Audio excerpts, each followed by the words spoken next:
Hey everybody! Welcome tonight. I hope I'm not too loud. It seems like I'm fine. Hey everybody, welcome to episode 1 of Heroic Tales of Rosewood Hall, our Redwall inspired mini campaign here on Homebrew Hall that we're really excited for. Most of us here have read Redwall books growing up and stuff. Though not all of us, so that will be a fun treat for the uninitiated to experience all this together. Chat, if there's any issues, please let me know, because it would be just my luck for everything to go wrong now. Announcements and things. We have no issue so far. Awesome. Cool. Monday we'll be back with different strokes. I'm going to be moving from painting for a little while to map making for a little while, because I want to make maps for this campaign and I never have the time to do it, and I have no idea how to do it because the app updated and I have no idea what I'm doing. Not sure if we'll have a guest or not. I need to figure that out, but that will happen on Monday. And then on Wednesday, no, not Wednesday, on Thursday, we will be back to Ready to Roll on Thursday nights. If you hadn't heard so far, they are on Thursday nights now instead of Wednesday. So don't watch Critical Role. Watch us, because we're better. I don't even think they're live this week anyway. They're not. Yeah, but the week after they'll start going live again. So but yeah, watch us. We're better anyway. Where else are you gonna get all the beautiful things that we do? Where else will you get Patrick being frustrated at all the plot appropriate things that we do? I believe that's it for announcements. We have high opinions of ourselves. We do. Yeah, I think that's all of our announcements. There will be additional things coming up in the future, additional one-shots and things that you will not want to miss out on. So if you're not in our Discord already, go there, because that's where we usually announce stuff if they don't get announced here.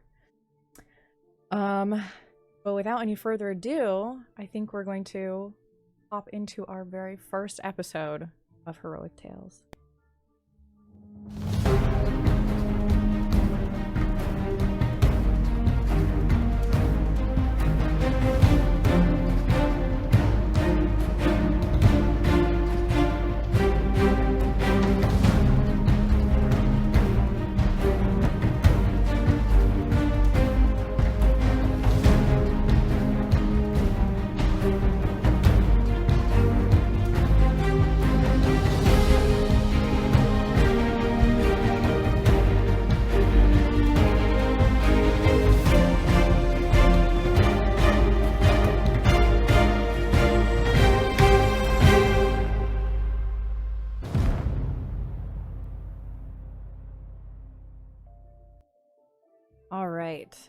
So,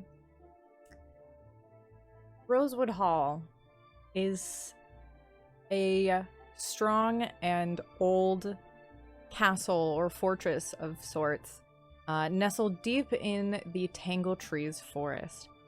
Built many generations ago by the warrior squirrel Midian, who brought peace to the forest and staked a small claim for the peaceful creatures that dwell therein, those that were tired of the strife and fear that is living in the woodlands. The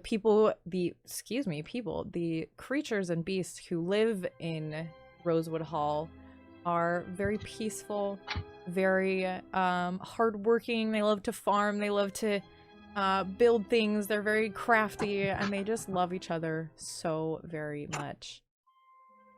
When we come into our story tonight is the day of the Golden Gala, which is a little bit of a tongue-in-cheek masquerade ball of sorts. No one in Rosewood is fancy enough to actually have a masquerade, and it would kind of be viewed as a faux pas to show off one's wealth, because everyone shares everything here. But it is, the beginning of fall. It's starting to get a little cooler. The leaves on the trees have all changed into beautiful, beautiful colors. And we are going to start. I'm actually going to have everybody roll a d20 for me.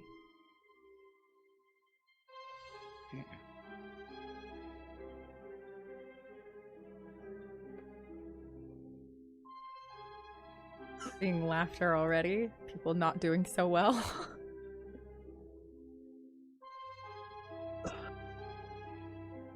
I rolled a 14. Okay. 2. 2. 19. 19.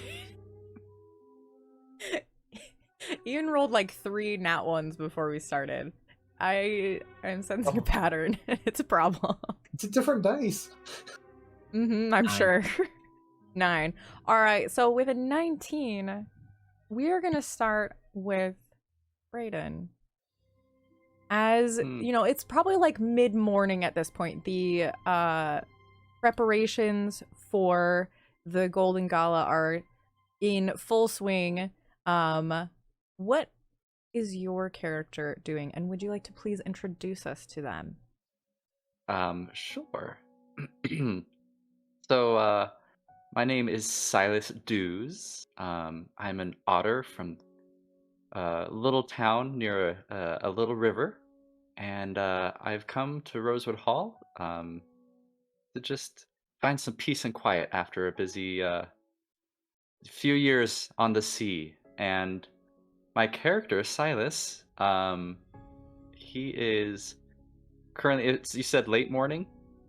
Early morning, late morning? Probably like 10 or 11. Okay. He is probably heading towards Rosewood Hall, because he lives outside of the castle, the fortress, nearby, and probably is heading there to go see who needs help setting up. He's quite excited about a little celebratory event. He very much enjoys celebrating with friends and being able to make new ones over a cup of anything. And so he's probably heading over towards what was it? Oh, Friar Adelpin to go check if anything needs help in the kitchens. Just seeing what needs to be done around the fortress, around the hall. Okay, and did you describe to us what your character looks like? Yes. So Sylas, he is a middle-aged otter. He's got light brown fur, and except you can see the grays in his furs on his kind of his cheeks, and his face is graying, just starting to get to that. No, he's no longer that young sailor, young swashbuckler that he used to be. And he also has an eye patch because he thinks it's cool, but it's not actually for any purpose or reason. He mainly wears it around to have fun with the kids and tell them stories of sailing and the adventures he's been on. So, but he's wearing that and wearing probably a kind of a shorter cloak that's covers just his torso and chest, and yeah, that's what Sylas looks like. So you go right in, you say good morning to Brother Hannel, who is the mouse gatekeeper. Sort of similar age to you, I guess, more of middle age. Mice don't live quite as long as otters, so actually a bit younger than you in terms of actual seasons. But he says hello to you as you pass on. You go right in, you know exactly where you're going, down to the great hearth and the kitchens beyond, to where Friar Adelpin, the enormously rotund hedgehog head of the kitchens, greets you with a big ol' hug. Very excited to see you, Sylas. Good morning. How are you doing? Oh, it's been grand. I'm very excited for this event.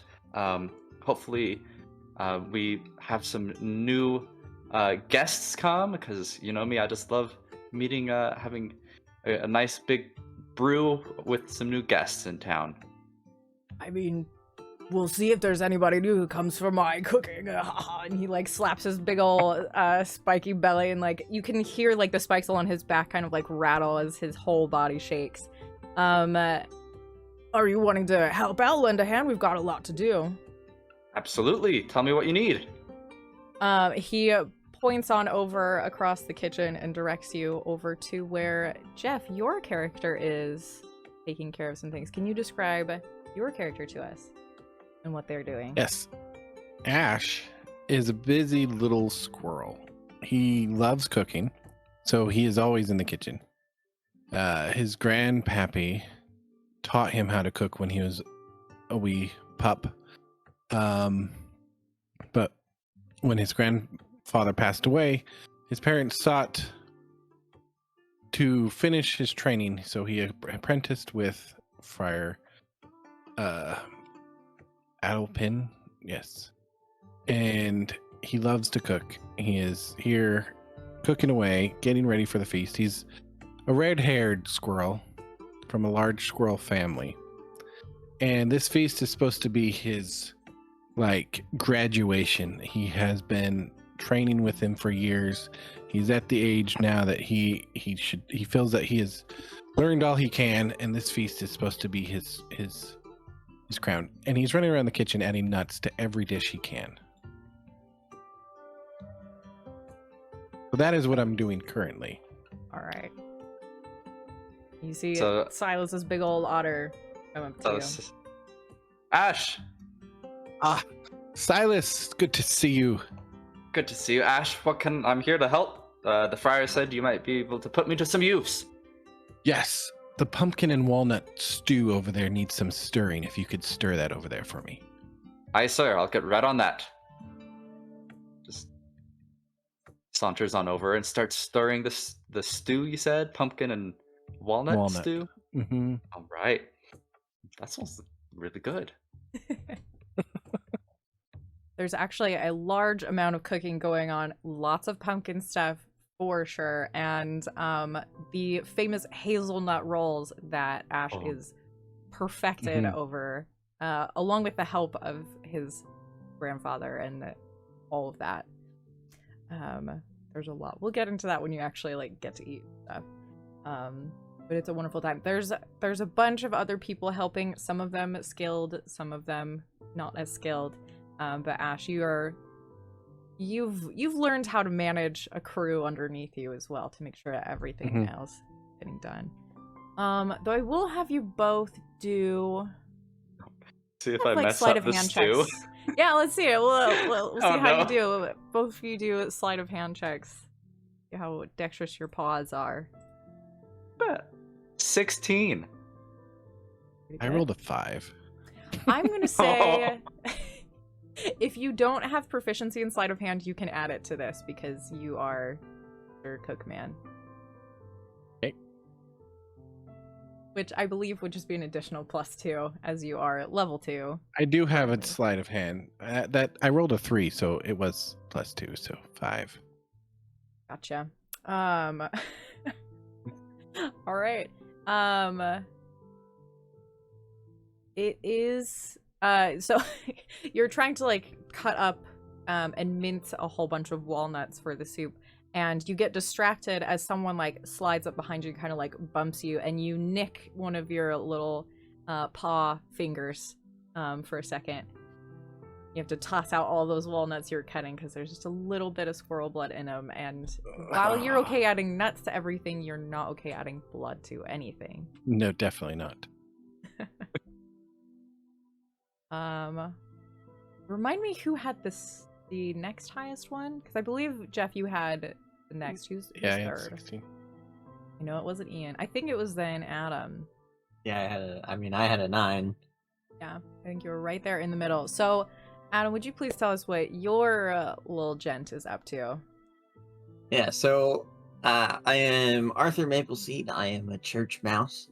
I am just barely whatever is considered of age for a church mouse. So, 3 weeks old. I have no idea.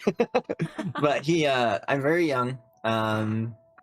Very kind of rambunctious a little bit, but very kind-hearted, and he's absolutely obsessed with Midian. The warrior that established Rosewood Hall. He's gathered up everything he could learn about him. He, hangs out with anyone who could tell him any stories. He's read everything in the library that he could possibly find. And because, his head is always in the clouds, he's constantly getting himself in trouble. So more than likely where he is right now is he is in the scullery cleaning things as they, like trays for the tarts and pans for the flans and, the big old pots of the stews and the soups and the trays for all of the rolls and things that are being made. But because he's good-natured, he's sitting there and I imagine that he's telling some story or something to a small critter sitting right next to him while he scrubs away. Mm-hmm. Yeah, there's a set of triplet otter teens, and one of them also has gotten sentenced to peel potatoes with you, essentially. And he has heard his name is Wallace, and he has heard these stories from you a ton because you're kind of around the same age. You're a little bit older than him, at least maturity wise.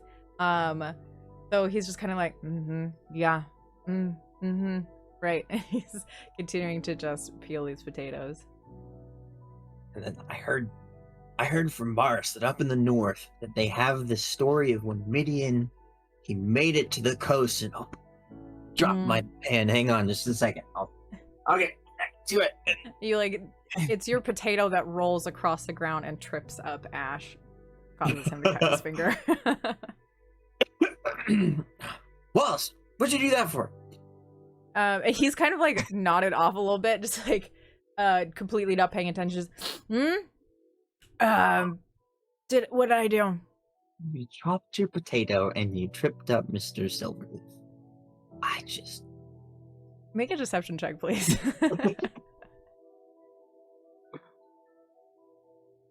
I'm not very deceptive. I got a 10. So Wallace kind of good-naturedly whacks you with his rudder. He's taller than you, being an otter, so it does kind of cause you to stumble a little bit, drop a couple more potatoes, which roll on by the feet of Ash. I am going to jump on top of him and say, "Oh ho, that's how you treat a warrior mouse, I see." And just start play punching at him and play biting and doing the kind of things that rambunctious teenagers would do. Wallace definitely gets into it with you. Otters are very dexterous and lithe, and so he full on tackles you to the floor, and you guys start rolling in between and underneath the tables in there, causing quite a bit of mayhem. Oh, you got it, a good one. Well, I'll show you. Can I try and pick both of them out by kind of the scruff of their necks? Just, all right, young lads. Can I try and separate them? Yeah, say make a strength check. They are good with that. And if you want, you can make a dexterity saving. An acrobatics check. This is essentially a grapple check. See if you can. Yeah, that's not. 8. Dang it. I mean, I'd say that his big intimidatingness makes us both go. Wallace, being an otter, is much more familiar with Sylas. There's been a little bit more of a rapport between him and them. So he kind of nudges into Sylas. Just we're just, practicing. Yeah. Hello, Mr. Dews. Did you bring back any stories from your last time at sea? Well, Mr. Mapleseed, that's my father. plenty. My name is Arthur. Yes, lad. I shall tell you those, but at a more appropriate time. Right now, we're here to help Ash, help him with preparations with the festival. So need you two young lads to help, and I understand wanted to practice of defending and battling each other and performing heroic deeds, but there is a time and place for that. Well, right away, Mr. Dews. Wallace and I will go back to scrubbing pots and pans. Come on, Wallace. I know it's just your favorite thing to do. Wallace Good does lads. a salute as well. You I scurry. kind of lad. just chuckle because I like seeing the youngins. I think of myself as an older than I really am, and so when I look at them, I'm like, those youngins. I'm only like 2 years older. Mhm. Slightly more seasoned, and that's enough. Mhm. I am a geezer, apparently. Well, let's go on to one of our other geezers. Nick, since you did not roll a natural one, can you tell us about your character? Yeah. So Furlong Idle Blaze is a large badger character and also middle-aged, which for a badger compared to other animals, probably one of the oldest of the bunch. And Furlong likes to take things slow. So, but he does also very much enjoy the company of youth. I think, he would be dressed in his long traveling cloak. Today's is brown. And he's gone to find Sister Greenwater to help keep the kids entertained while many are busy in the kitchens. Yes. Sister L. Greenwater, who is, she's mostly like the infirmarian, but because she is so good at her job, she has also taken on a lot of the caring for the young ones, the nestlings, as they're known as. And she is currently out on like one of the lawns in the grounds of Rosewood.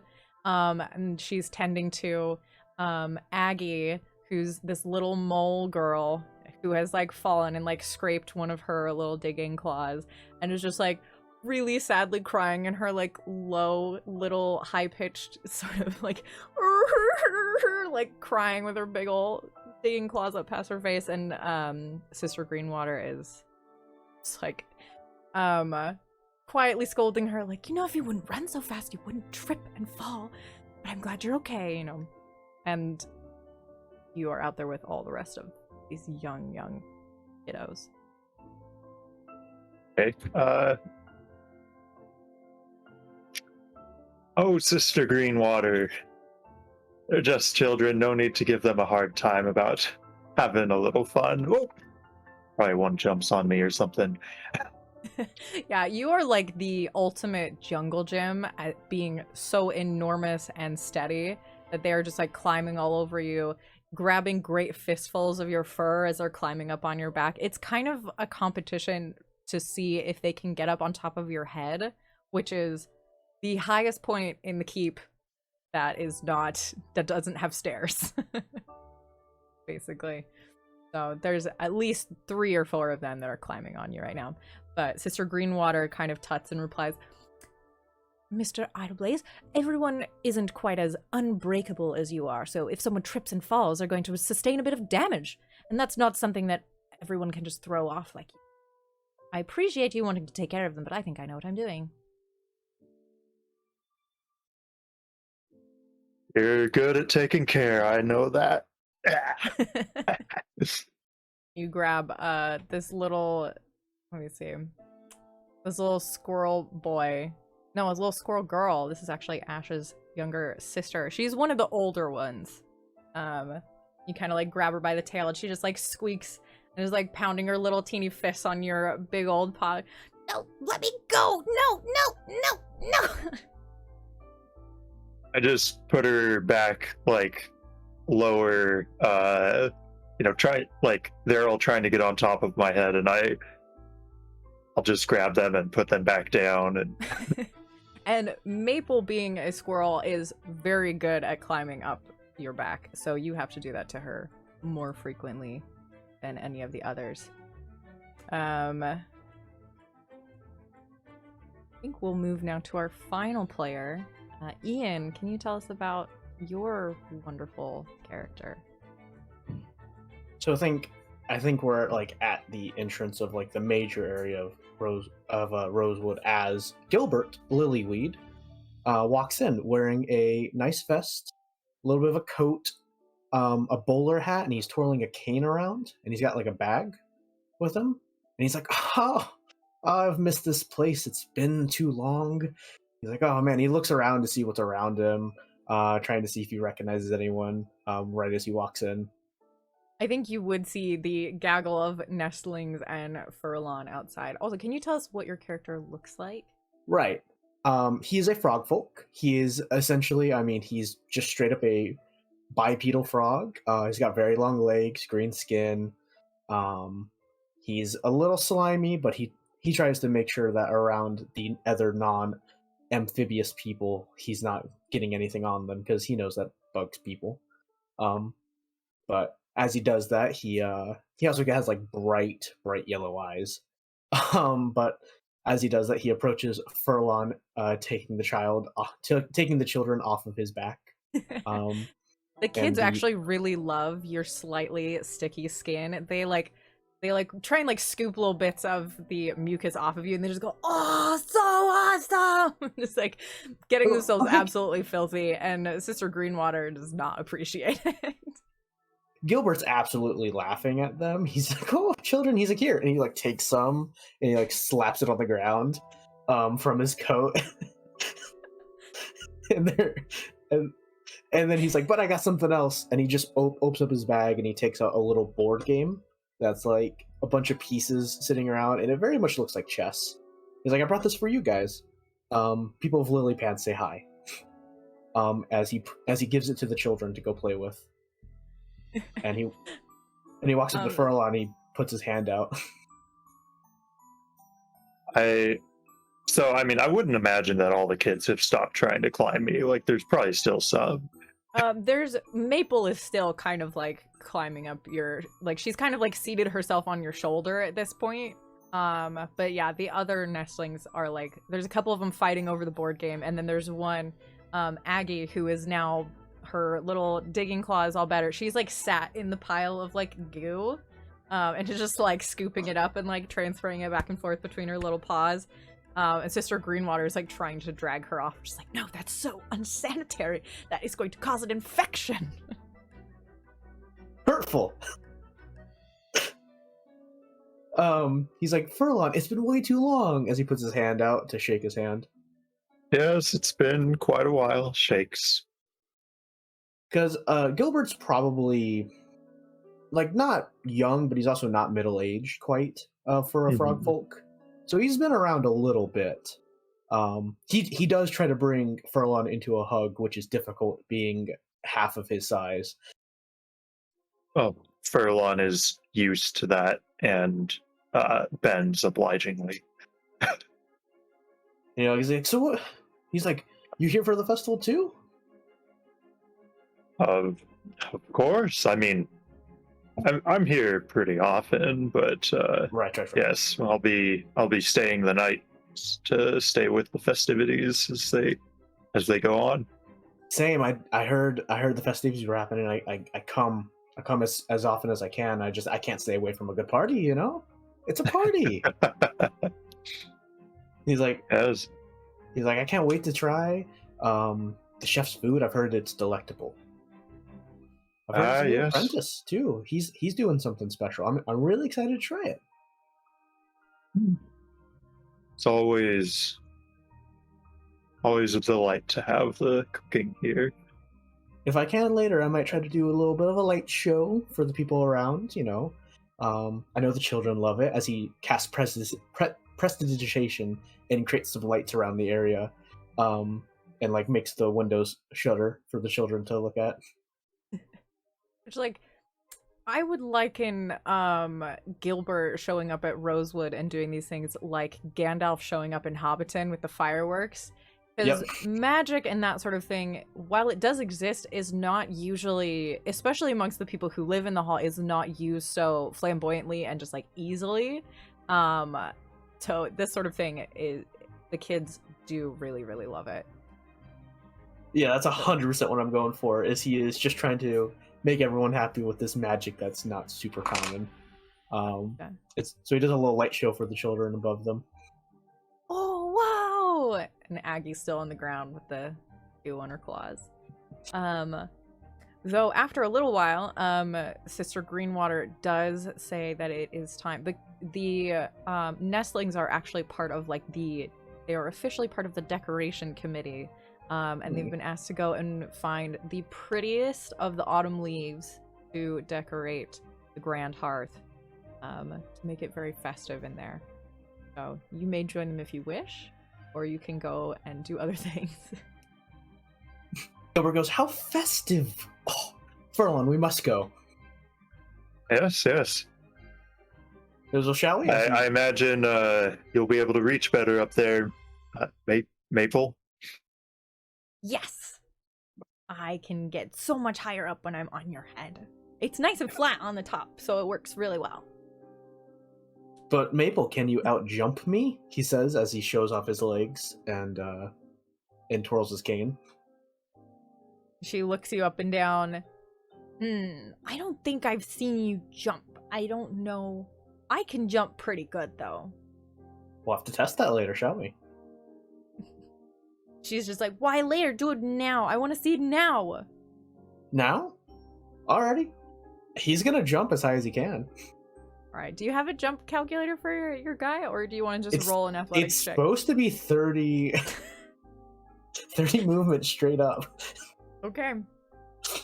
Which is, as you do it, is incredibly way further than anyone else can jump, so Maple is...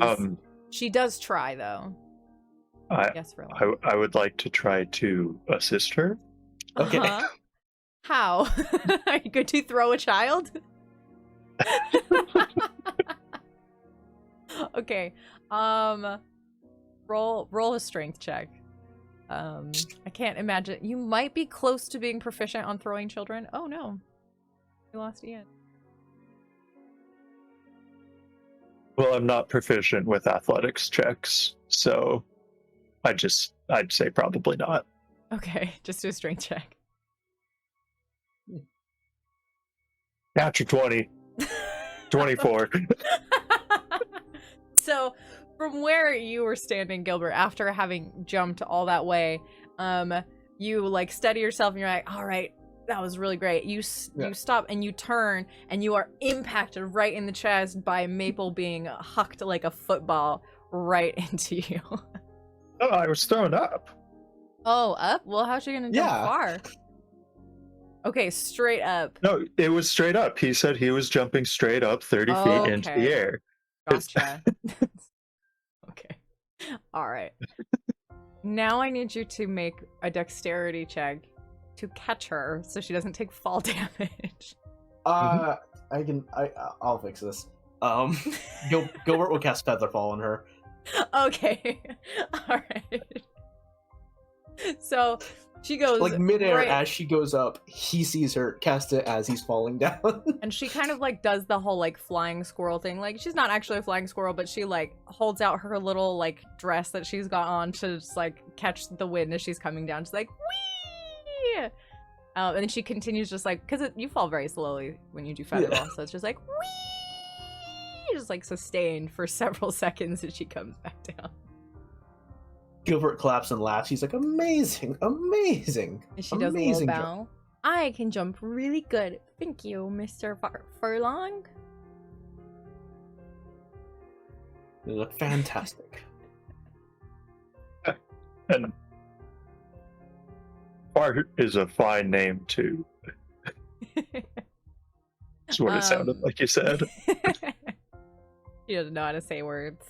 Not all the words anyway. All right, you guys are able to go head off, start looking for leaves with the rest of the nestlings and Sister Greenwater. All right, so after a while, there's a lot of cooking to be done, but sometime in the mid-afternoon, a lot of like the prep for the stuff that is going to be baked is done, and it's not quite time to start like the final prep for other things. So there's a lot of stuff just in the oven, so there is a bit of a lull in the kitchens. if any of you want to go and do something else. If not, I'll think of something for you to do. Sylas owes me stories from the sea, all of his adventures and battles. In battles, you say. Did you have any cannons on your ship? Yeah, I had a couple of cannons. It wasn't so much a battleship as it was more an exploration ship. Exploratory. One of those words. I was the navigator. Did you know that? No, I didn't know that. Yeah. So I was tasked with finding a passage to far-off lands and a safe passage back home when we were returning across the seas. And one of the times we had to sail straight through the mightiest storm you can imagine, with lightning crackling and with just the winds as fast as something. It was really fast. You can tell that Sylas isn't the best storyteller, but he's very excited about telling his stories. Anyway, we sailed for 3 days through that lightning storm and made it to the other side. My captain was the one who was at the helm the entire time, and when we got through, we collapsed. We were so tired, but we made it to port. Did you run into any sea rats? Sea rats. Not on that trip. That's a blessing. Sea rats are not for the faint of heart, and they are a blight on the seas at times. And so I've had a run-in or two with them before, and let me tell you, Arthur, it was not pretty. At this moment, there is the figure of a large hare appear. Adam, how do you pronounce his name? Her name? Her name?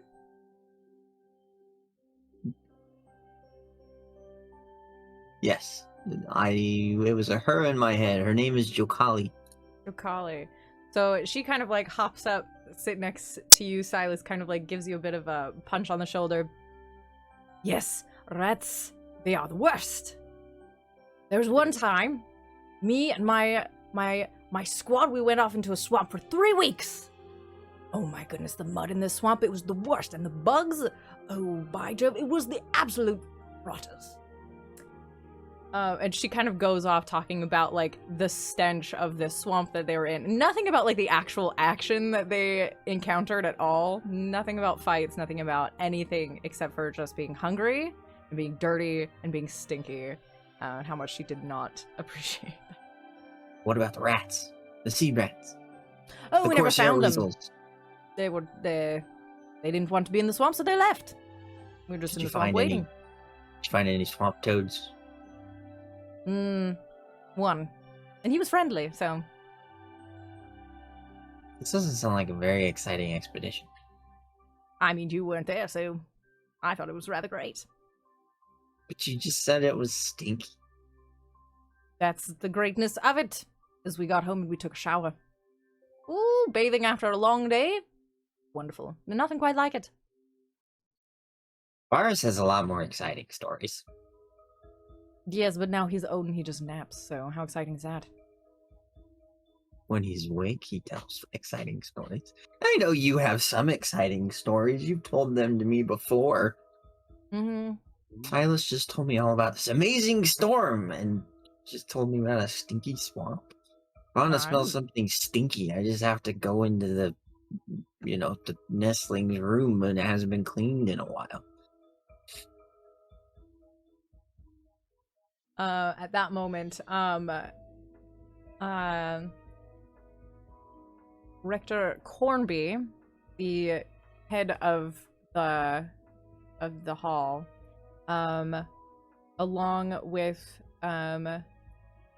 Cellar Master Iba, they're accompanied by a whole lot of people, actually. For those of you who have had some time and have been to the Golden Gala before, there is the small affair beforehand of choosing the Corn King and Queen. And there is a small set of competitions or trials to decide who they are.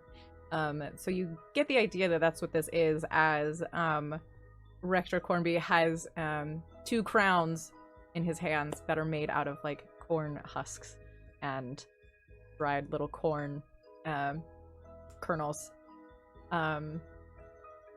If you wish, you can enter in to try and become the Corn King. Arthur, are you going to join? Are you going Always. to enter? Always. I always jump in. Seems Who natural. knows? Maybe the queen will be a pretty little mousemate this year. Possibly. Just Are Yeah. are me and Furlong back? Yes. Yes. Okay. Gilbert's gonna be like, "Oh, this could be fun. I'll do it." And he goes, "Come on, Furlong, you should do it." Hey, but none of your It's been a weird while. tricks, Mr. Gilbert. Only your physical prowess is He goes, permitted. "But that's all I am." As he twirls his cane and switches over, tosses it up in his air, and catches it in the other hand, and twirls it. You're not going to distract me this year. He uses prestidigitation to blow wind on the back of his head to make it feel like someone brushed it. Hey, Mm, mm, mm. watching you. Maple is still sitting on your shoulder for a long. She kind of like tugs at your ear and whispers, "I want to be the Corn Queen. Can you be the Corn?"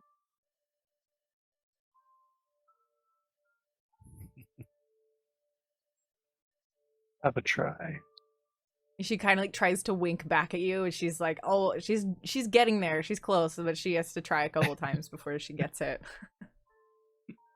All right, the first challenge is the Corn Towers. Friar Adelpin comes out with a giant like half barrel full of corn cobs that are dried, and so they're a little bit hardened. And the whole task is to try and make the largest structure that you can out of corn cobs. So, anyone involved, you can try to roll a number of things to get this to work somehow. Ash, are you interested at all in this competition? Yes. Okay. Even though he may end up, Corn King with his sister, it'll be okay. Yes. Maple has him wrapped around her little pinky. So And Corn King and Queen, it's not like Prom King and Queen. This is a whole like goof fest the whole time. Like it's just a joke. Like the nestlings are making like masquerade masks out of the leaves that they have found. Just like cutting eye holes in them to just like put over people's faces and stuff. And I should mention this, the central feature of the Grand Hearth, aside from the massive fireplace and hearth that there is also a large tree carved. I believe it's made from copper. I don't remember. But so some of the nestlings are taking the leaves that they had found and like using twine to kind of tie it on like the branches, because otherwise the tree does not have any leaves. Oh wait, it's like a rose gold color. It's not actually made out of gold, but it is plated in like rose gold, I believe. All right, so anyone who wants to participate in the competition, there are a few different things that you could roll. You could try and roll like an intelligence-based check to try and like, engineer it. You can try and just like dexterously like try and stack them on top of each other. However you want to do this. Explain to me what you're going to do before you do it, though. We'll start. Not performance. I guess you could do performance. That would require some explanation as what you are going to perform exactly. So Ash, how about we start with you? I'm going to do my sleight of hand cooking skills to try to balance and build with it. So I'm going to roll a sleight of hand. Okay, go ahead. At 18. Ooh, that's really good. Right, let's go to Furlon and Maple. And some of the other nestlings will probably be bothering you, but it is mostly just the concerted effort of you two. Yes. Well, Furlon's not the brightest or the most dexterous. So thinks about it. Think if we just take a lot of corn and we squeeze it all together, it'll have nowhere to go but up. Okay. All right. Kind of a roll would that be? Brute force roll? Strength roll? Strength check? Yeah, let's roll strength check. You can have advantage because you are kind of being helped by a child. Sure. They're not just knocking it down underneath him. Yeah, they're not. Maple I mean, the is first she's one of the roll older was- ones. She's a little bit better. The first roll was the higher, 22 total. Okay. All right. I am going to take into consideration the fact that you just squeezed stuff. My 22 does not mean the same thing as. Yeah, it's not the same thing as Ash's 18. All right, Gilbert, what are you going to do? Gilbert's going to like literally Jenga it, just stack them in a like X type fashion on top of each other so that they are kind of precarious. Mm-hmm. Is- I'm gonna call this an intelligence-based check. Okay, that's fine. And if you are proficient with sleight of hand, you can add your proficiency bonus. okay, cool. That's 17. Okay. Arthur. Arthur, you've got some fierce competition here. Well, since nobody ever said that you couldn't, I'm gonna look around and I'm gonna walk up next to one of the pillars and I'm going to start stacking them against the pillar and like climbing up and just stacking as I go and using it as like support. Mm-hmm. Okay. I'm gonna say, because this isn't like brains, this is like witticism almost. I'm gonna say this is going to be a wisdom check, and also if you're proficient with sleight of hand, you can add that proficiency. I am not proficient with sleight of hand, but I am wise-ish. I got a 16 for my wisdom check. And Sylas, are you building, or are you going to be one of the older chaps, like measuring the height of everything? I'll be measuring the height. One of Okay. the more senior members here in my middle age. All right. So there are a couple of like measuring tapes, essentially, like strips of leather with like markings on it to see how high they all are. The highest Or one at here- the pillar, just that's a measuring it. Mhm.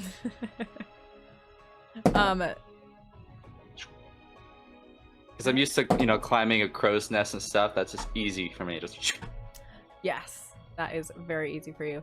The highest tower is Ash's tower, just by a smidge higher than Maple and Furlong's. And there are a couple other hall civilians, citizens who have participated, but they did not come quite so close. Two more. Though the third one is later. The second one is puns. Competitors try and make the best porn-related puns. So, does anyone have one right off the top of their head? I am so glad I am sitting this out.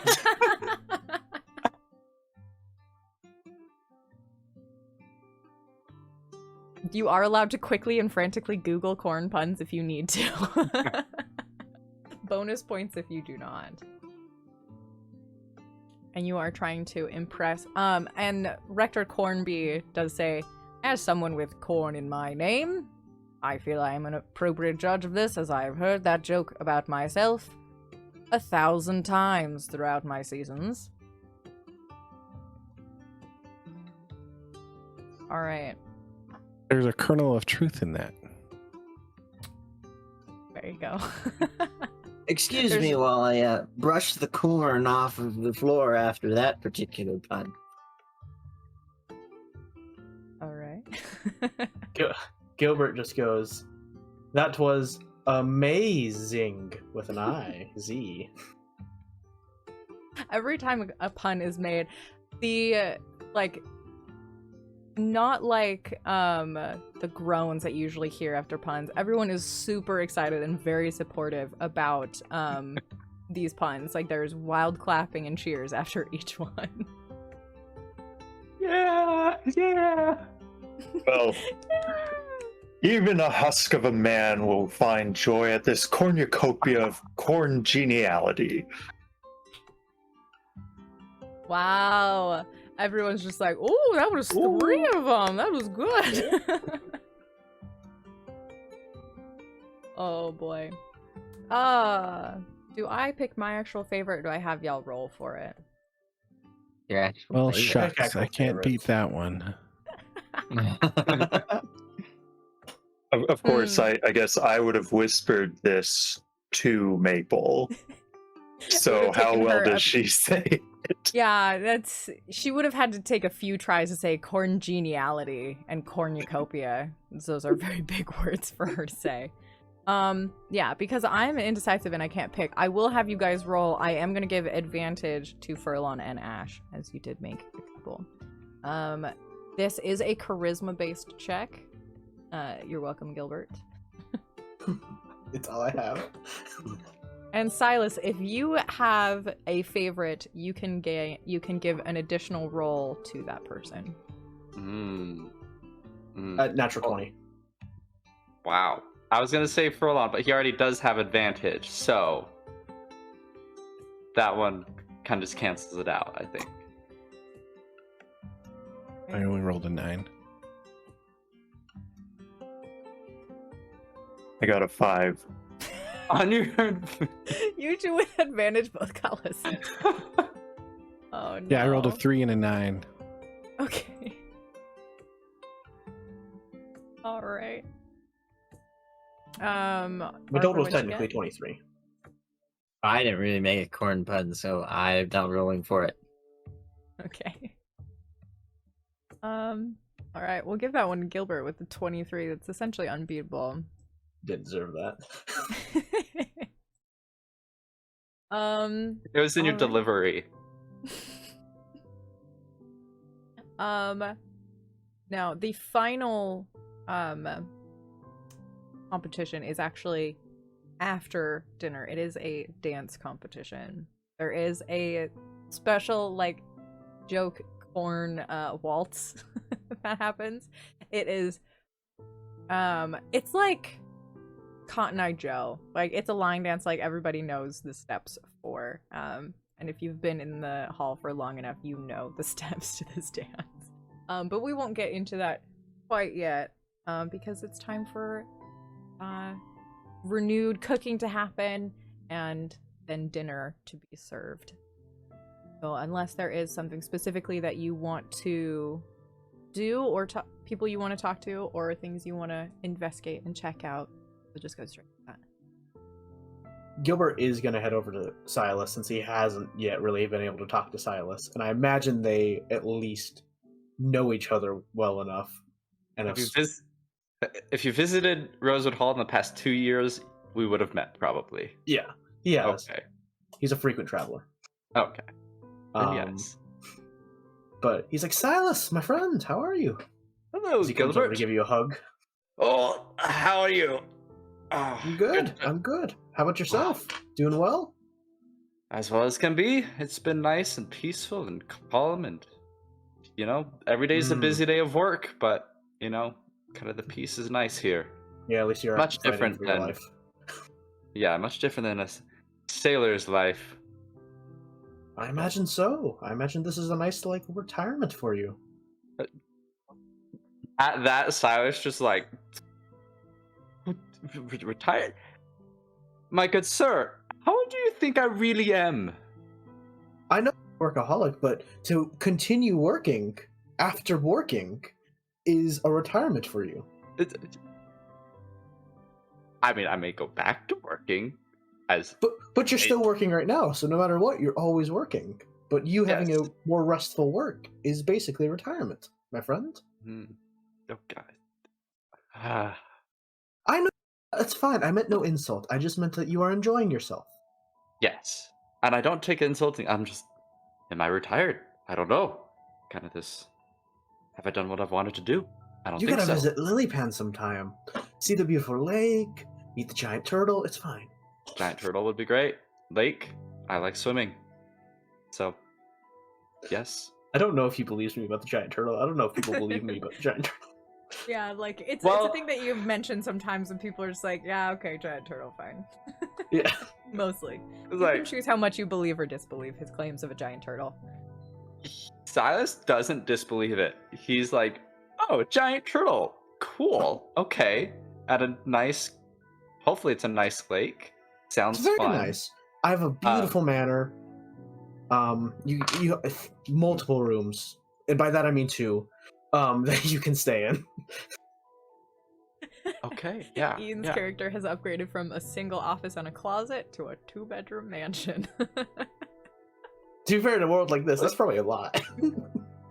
Yeah. 2 bedrooms on top of my own, to be fair. Okay. Wow. Living big. Of course. Doing work for the town of Lilypan and the giant turtle. It helps you out a bit. Now, with that statement, Silas is lost, but he nods his head. Yes, I will. I'll definitely have to make my way over to Lilypad and have a visit. He goes, It could "Well, be. I will set your room for you. Just let me know.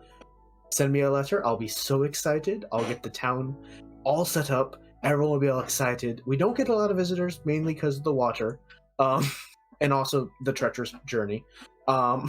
But Yes. he goes, but we would so love it.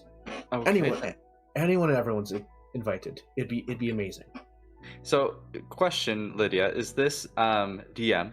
Is this the Golden Gala after like harvest time of like during the fall, or is it before, Yes. after? Okay. Yeah. Okay. Like the harvest has Well- all happened. It's been a Cool. few days. Cool. Well, now that the harvest is over, I have some more time on my hands and could probably make a journey up. So I'll come soon. I will be very excited. I will set your room. How many sheets do you like? 17, 18? I don't know how people sleep with sheets. I just lay in a bath. Just like that. Like a couple is fine. Just 24. Got it. sure, I'll make that work. As Thank he goes, you. okay, well, I better let you go. I'm going to get back to Furlon and the children climbing him. Okay. Yes, he does look like he might need some help over there. I imagine you're just getting swamped by children right now. Yeah. I mean, I'm pretty used to it, so I'd imagine, Gilbert yeah, just he's wants to just watch and laugh. Yeah. He's not going to help. Yeah. You're watching as they're finishing making like the masks, and like it's really funny because there's like little strings that go on either side of the mask, and they're like tied on, and it's really funny to watch Furlon's massive paws trying to like thread through and like tie these teeny little strings. I believe you probably, unless you have really high dexterity that I'm unaware of, you probably rip a decent number of them. That's okay. There's tons of leaves. Any ripped ones you kind of scatter along like the tops of the tables, just to decorate the room in general. But before But long, if they do go back to climbing, instead of trying to take them off of my head and, like make it harder for them. This time, he is going to try to balance all of the children on his head at the same time. As many as can get up there, he's just going to be like, Okay. Do I want to make you roll for that? Sure. I think Gilbert's handing leaves to the children that are up there too to continue So working they're like while they're on his wiggling back. and everything. Yeah, I don't know a good roll to make you do for that. I just there's a lot of like slipping. There's like little like paws that end up like squishing down on your eye, pressing on your ear. You do occasionally have to like catch them as they fall off. But after a while, another badger comes up. This much older, very scarred badger, kind of scoots up and like sits back at the table nearby and just watches. I'm really glad that someone else comes to take that job for me, because I don't have the dexterity to handle that anymore. And he kind of like nudges as like little Aggie comes up to like try and climb up on his knee, and he like holds one of his paws up to like make sure she doesn't climb up any further. Just like lets her sit on his knee. How are you doing, Furlon? This is Varys. He lives full time at the hall. He, long time ago, retired from his wonderful adventures and done. yeah. Oh, it's always wonderful to come visit the children. And how's everything been preparing for the gala? I mean, I don't really spend a lot of time preparing for this sort of thing anymore. I lost a lot of my whimsy in my youth. Now just here for relaxation and peace mostly. When he kind of looks around, when that Arthur Mapleseed will give me a moment of peace. He's not talking like in actual frustration. It's just very good-natured, very affectionate. Just like, it bothers me, but it doesn't bother me. Yeah. Yeah, he's a bit of a squirrely one. I'm a mouse. And that's what Maple says up on your. He's a mouse. He's not a squirrel. Like, she kind of like wiggles on top of your head. But like her little legs are like on either side of your snout, like just kind of like draped down over your face. So, Furlon, how long are you gonna be wandering in and out before you just settle down? I mean, I have my home. Pretty comfortable with my life as it is. All right. I know how it can be out there in the forest. Eventually, I feel you'll want a more restful place than out in the woods.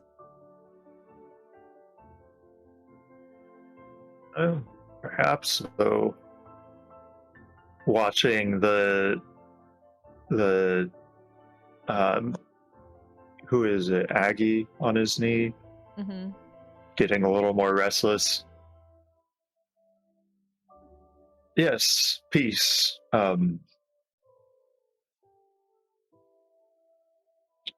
Perhaps everyone has their different idea of what peace is. Perhaps.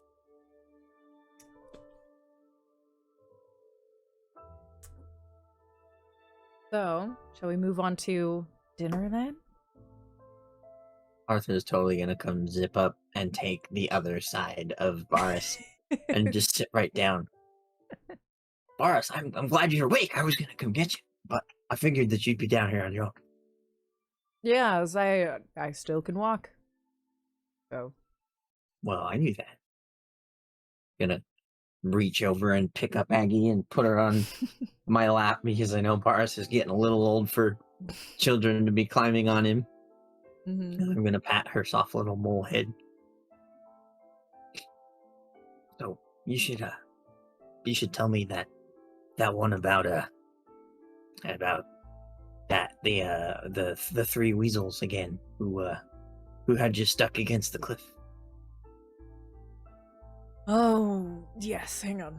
Let me try and remember. And at that moment is when dinner is like wheeled out on these like little serving carts and stuff.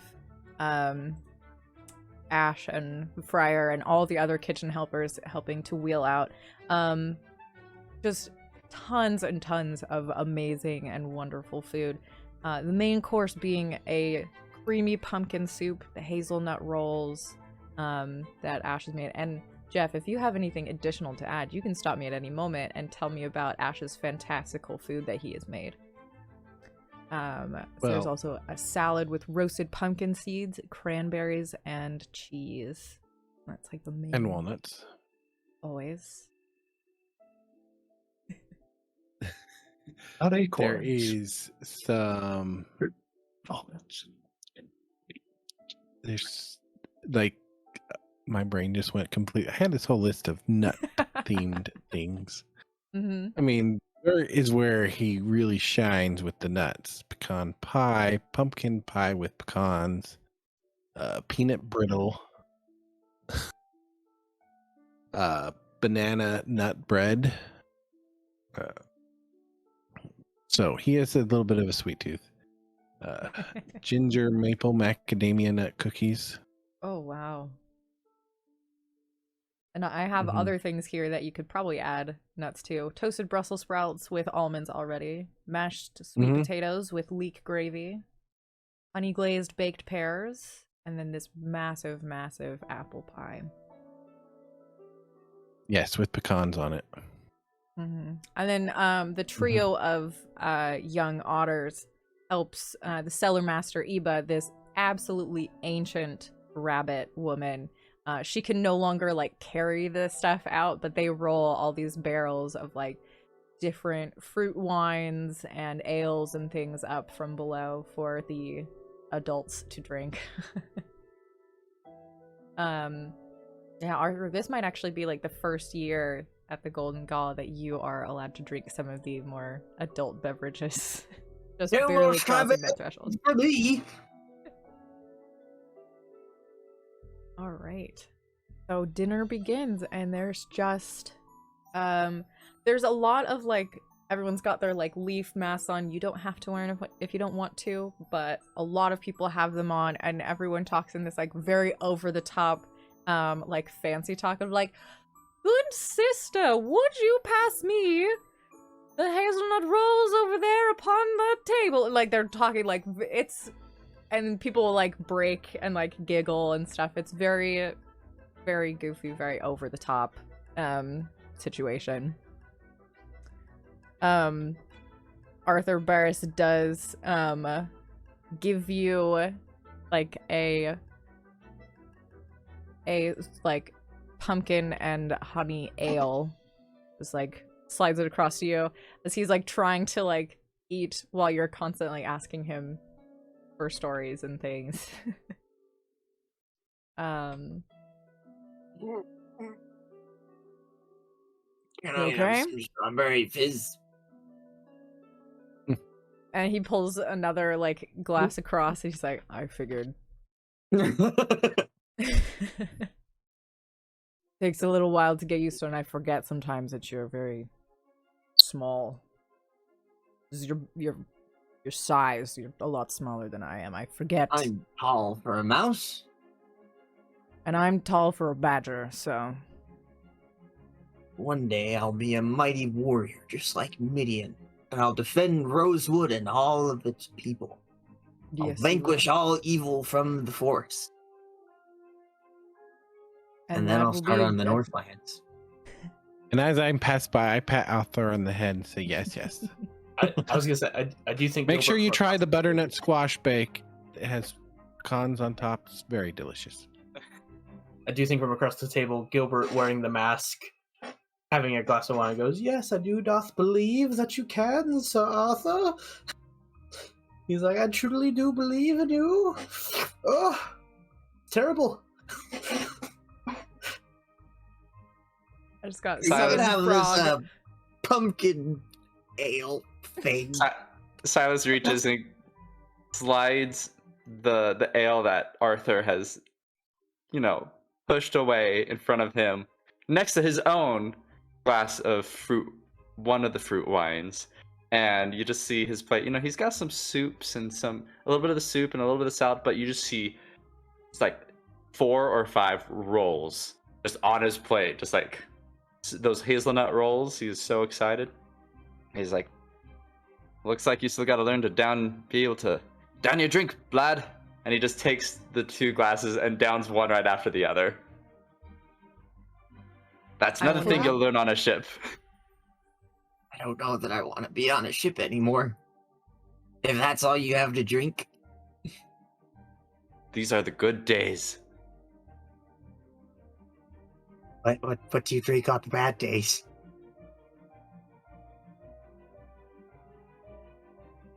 Hazelnut mead. Yeah.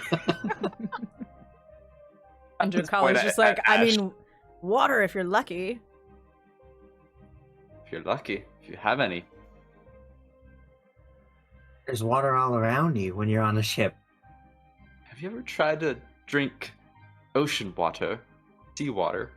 I've never been away from the hall, except for Hmm. the occasional mushroom hunting trip. Well, when you do go, I'll go with you, and I'll let you try a drink from the ocean. Trust me, you won't like it. Even less than this. Because it tastes like fish. Gilbert No, breaks fish at that tastes point, great. laughing at this conversation. Fish is amazing. You're kidding me? If it tasted like fish, it'd be incredible. It's the salt. There's too much of it. You drink it, and then you're just thirstier than you were before. It's worse than this. Is it the sea rats who are putting all the salt in the ocean? I'll stop them. Exactly. You see why they're a blight at sea? I do. How dare they? You know, when Ash puts too much salt in the soup. He's been better this year. I happened to drop a roll on his head. It was a really stale, hard roll. You have that one leftover roll that's like several days old. You just keep it in your pocket just for these occasions. Mhm. Mhm. Yep. Especially for Arthur. I'm also having a wonderful time picturing a pirate ship full of rats with a big ol' like skull and crossbones, but it's like a mouse head, and they've just got this big ol' like barrel of salt that they're just Salt. shaking into the water. It's just a salt shaker. One One shot big for our salt. team will be going to find that ship, finding those rats. There's the sea salt rats. The salty rats. Mhm. Oh my goodness. You know what salt goes good with? Peanuts. That's a good man right there. That's a good Peanuts mix. and walnuts and Good one. acorns and hazelnuts and Mhm. nuts and brown nuts and purple nuts and nuts. Oh, you're just buttering me up, Arthur. If it didn't dry me out, I would eat all of that. He's like, I do not believe that it would kill me if I got near it. As he just takes a sip, he's like, ew. See, his pinky. I thought that frogs ate flies. I can eat anything I want. Just flies are the most available in the area that I'm in. I do enjoy the good. I mean, this soup is fantastic. Compliments the chef. He says, looking at Ash and smiling. He's like, it's utterly fantastic, but it's just what's available, you know. You don't have flies. You don't have as many flies here. There's just a lot in the water because algae and dead things and whatnot. I do doth believe, he says, trying to get back into character.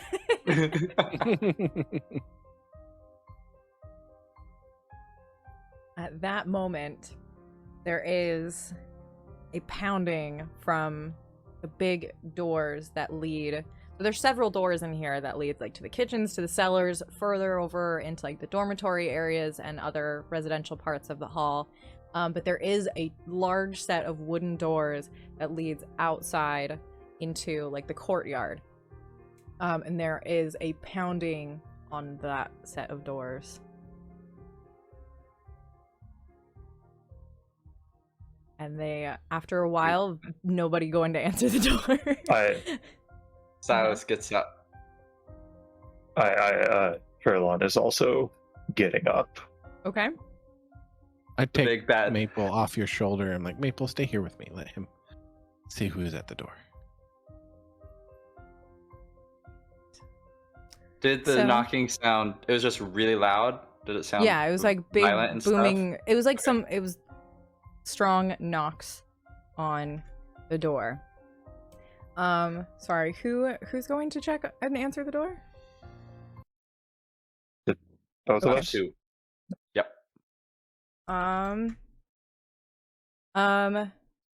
So you go, open the door.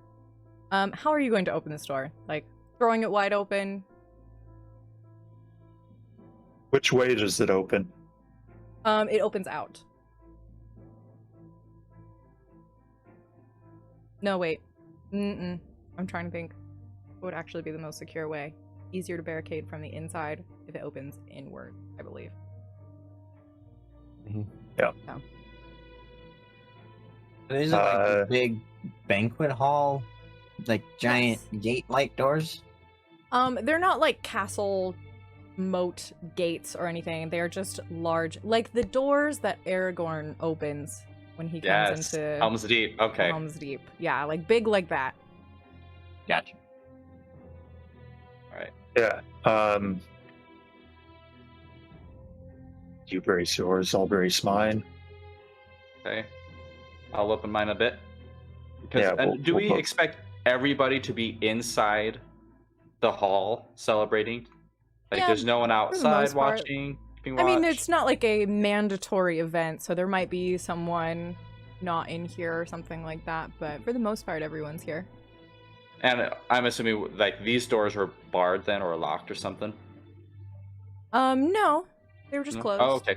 Okay. Yeah. In that case, not- Sylas is a little less. It has been very Absurd. peaceful in this area for a very, very Yeah. long time, so Yeah, you're not yeah. necessarily expecting What the- dangerous company. Yeah, in that case, Sylas just kind of goes to open it because of the peaceful. He's just, oh, it's like, who the heck is that? So you open this door, and outside, standing on the grass in the evening light as the sun begins to set, you see 4 very well-dressed foxes. One in absolutely gorgeous clothing, like purple silks, with like a green, like vest underneath. No, wait, not green. He's not the Joker. He's not the Joker. We'll say brown silks with like a green vest underneath.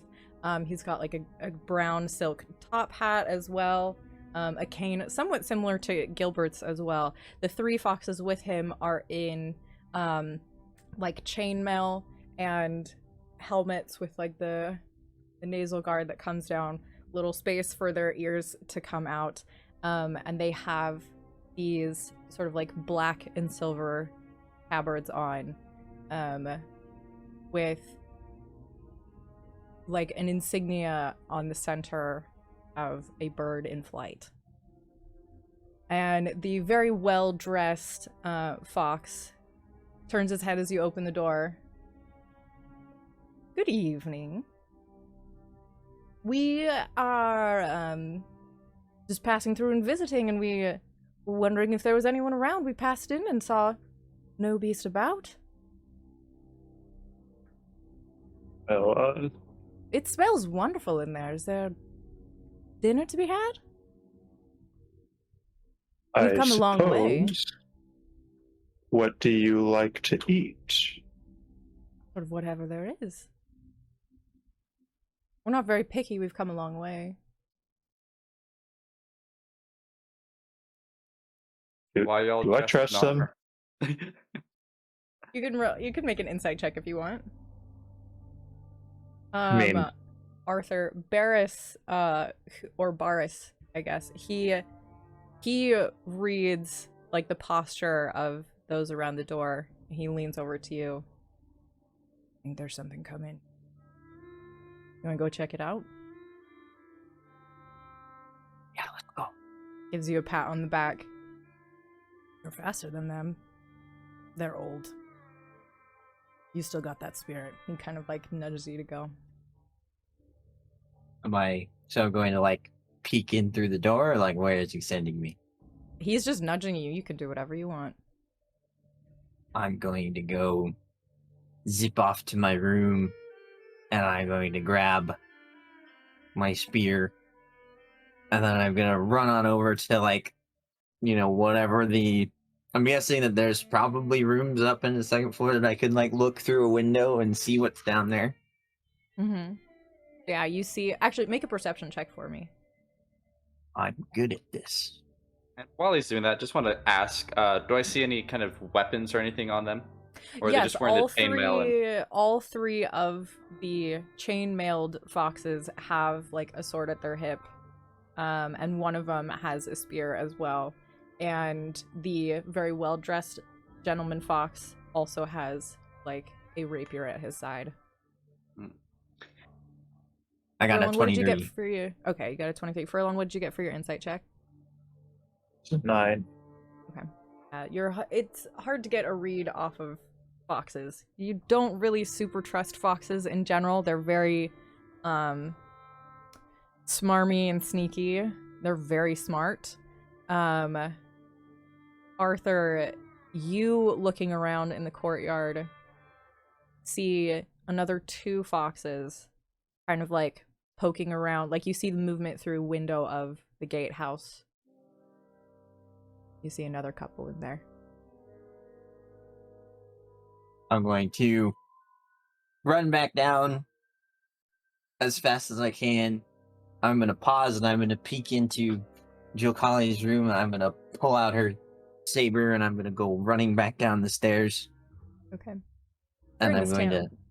During this time while you're running, though, you at the door will continue your conversation. I'll say, all are welcome here at Rosewood Hall, but should you want to enter and join in the festivities, we do ask that you leave those, and I nod towards the weapons, outside. Of course, we wouldn't This want to is make you feel uncomfortable. Though mine is merely ceremonial, it's just a right of my title, it's not even sharp. Still, all weapons, this is a peaceful place. It is helping to every traveler along the way. We do just want to keep it that way. You know what I mean? And I do turn to address Rector. Mm-hmm. Kind of tell him, just to be like, this is who we have here. These gentlemen, these band of merry men. And kind of give him... Emissaries, if you will. Emissaries, okay. Mm-hmm. Front guard. From where? Oh, from far off in the northeast. It's a bit colder. From the lands of Baron... What's his name? Baron Edgar Blackett Dennings. Edgar what? Something Dennings? Blackett Dennings. Blackett. So the three chain-mailed foxes unbuckle their belts and leave their scabbards. The one leans his spear up against the door, or against the wall next to the door. Oh no.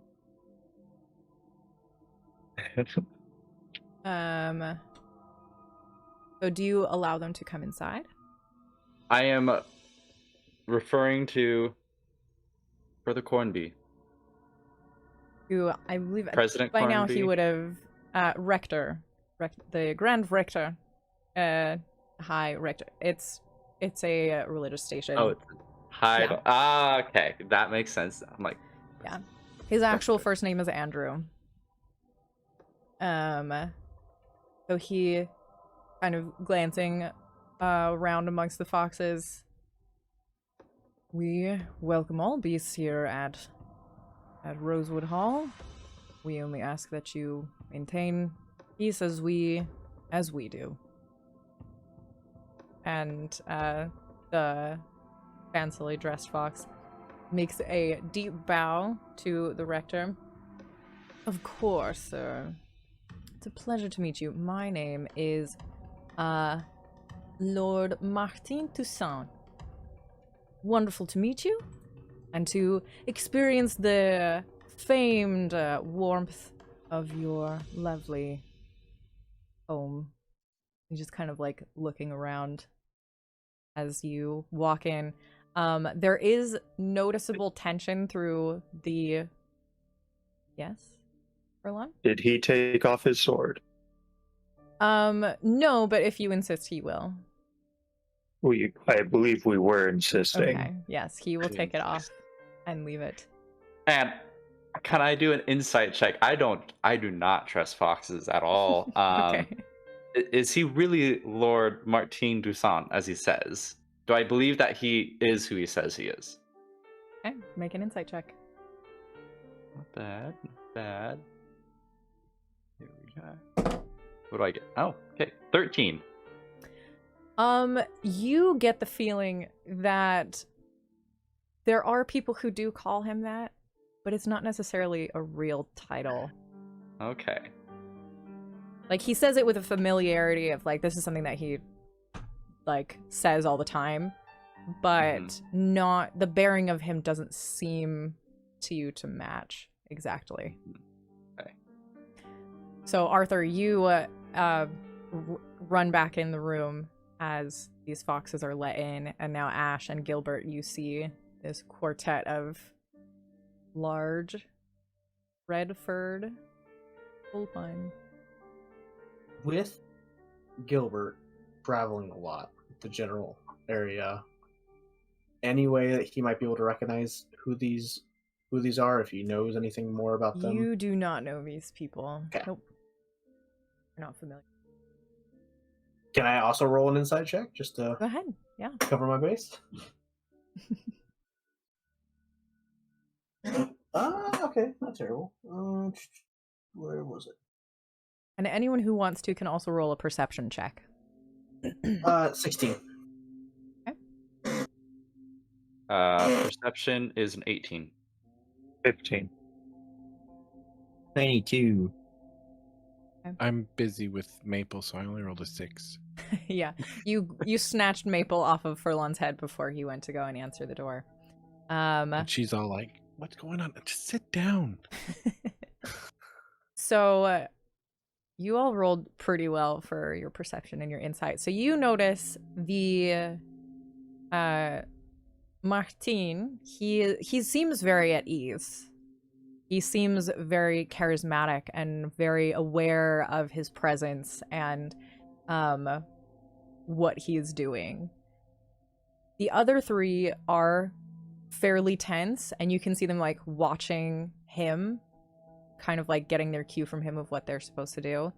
And you also see very much Mr. Toussaint, Lord Toussaint's eyes like flitting back and forth all around, like seeing who's here, how many there are, what the inside of the hearth looks like. Very much like getting his bearings in here. Gilbert looks at him and goes, "My friend, take a seat. I do doth believe I have not met you," as he motions a cup of wine next to him. And he leans back in his seat. Will very much like come hop up, sit next to you. He fluffs out his big foxy tail out to the side, protruding a little bit into like the walkway between like the rows of tables that are in here. It's not every day that you see a amphibious friend amongst all these befurred. I do love this area. It's amazing. I love to travel, do the good work, you know. And then coming here to the hall, it's a wonderful place.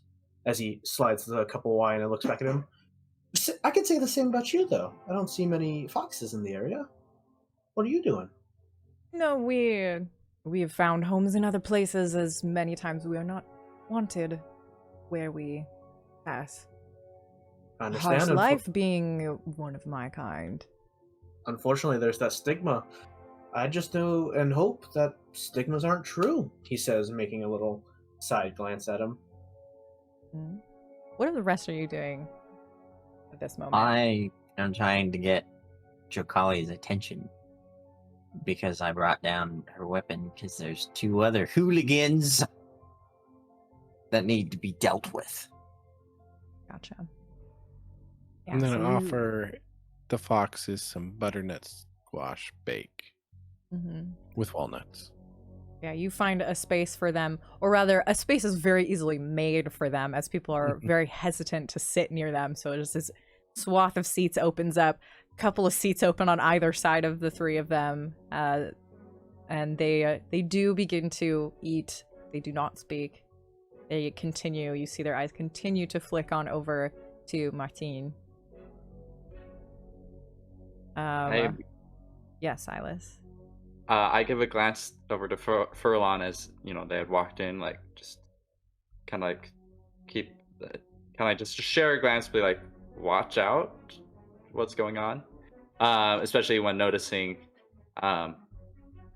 the Martine looking around and kind of just scoping out the place.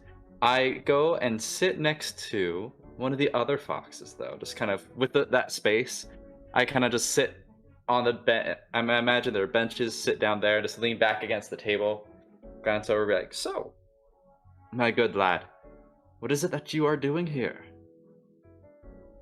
Just, going where the Baron Dennings needs us to go. We are his men.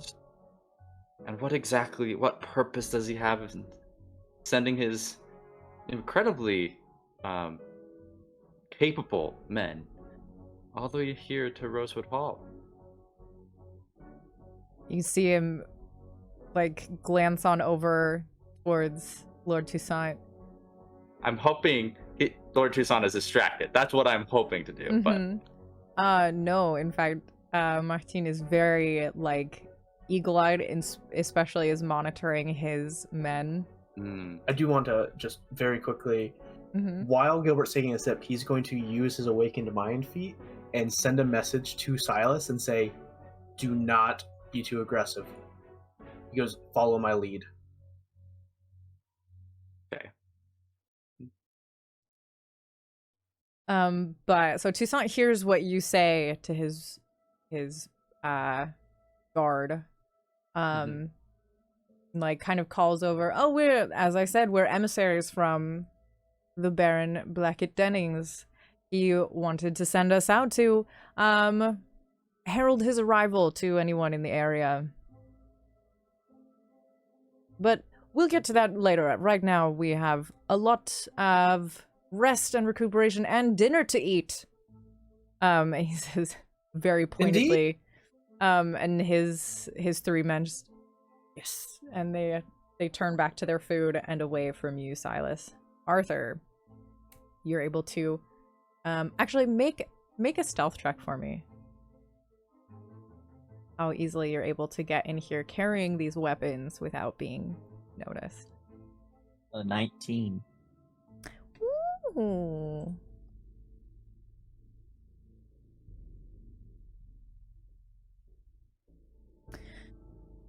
All right, let me check their passive perception. I don't know. You're able to scooch very much unnoticed by pretty much everyone to get over to Jokali, who she is sitting up very, very upright, her ears perfectly stiff, and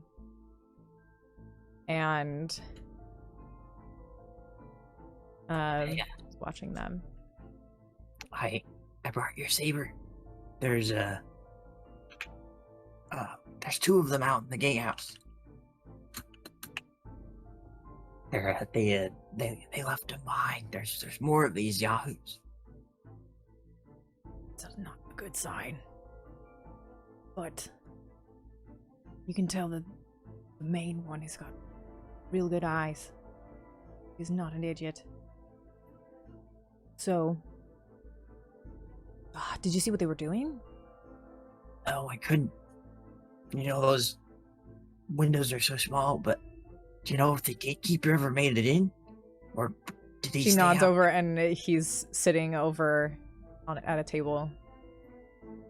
He drank a lot. He's like halfway tipsy, and trying really hard to like focus right now.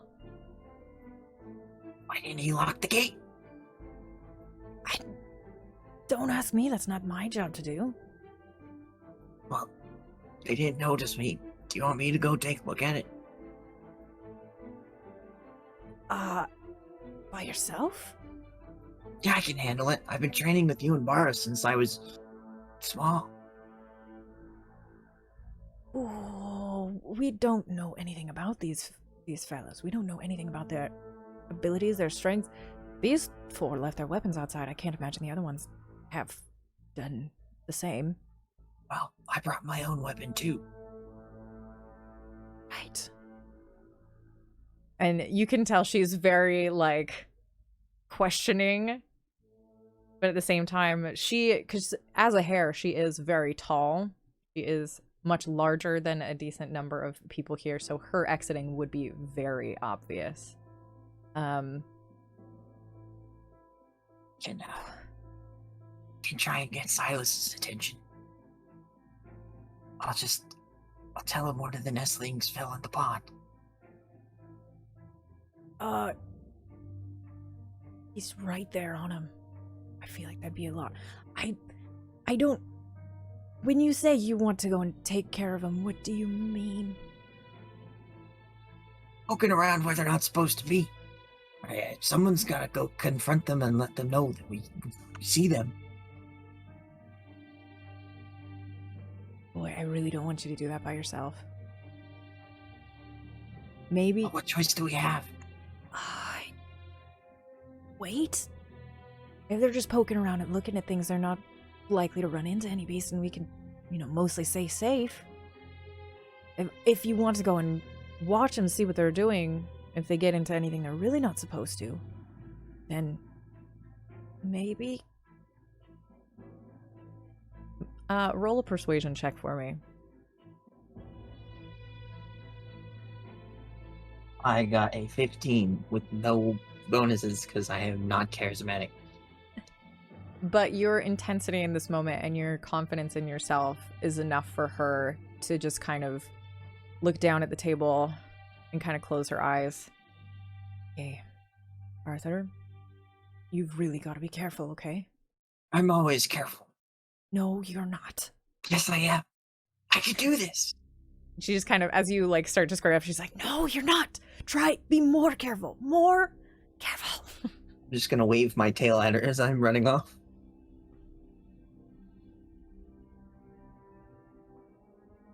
So you scurry off to go and find these other two. Yep. Make another stealth check for me.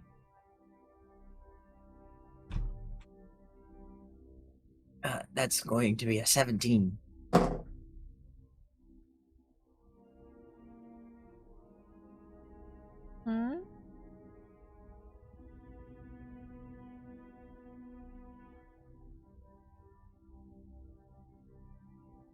Okay.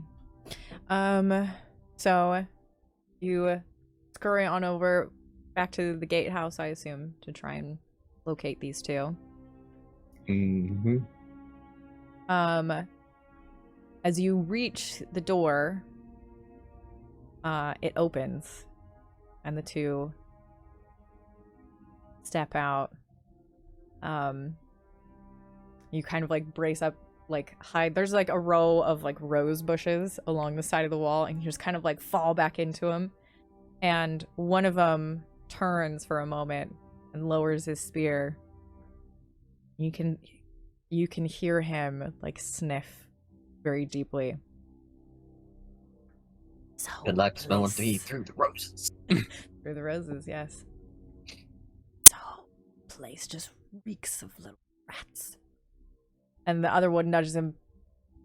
Come on, I know you don't really like rats, but let's be anatomically correct. They're not rats.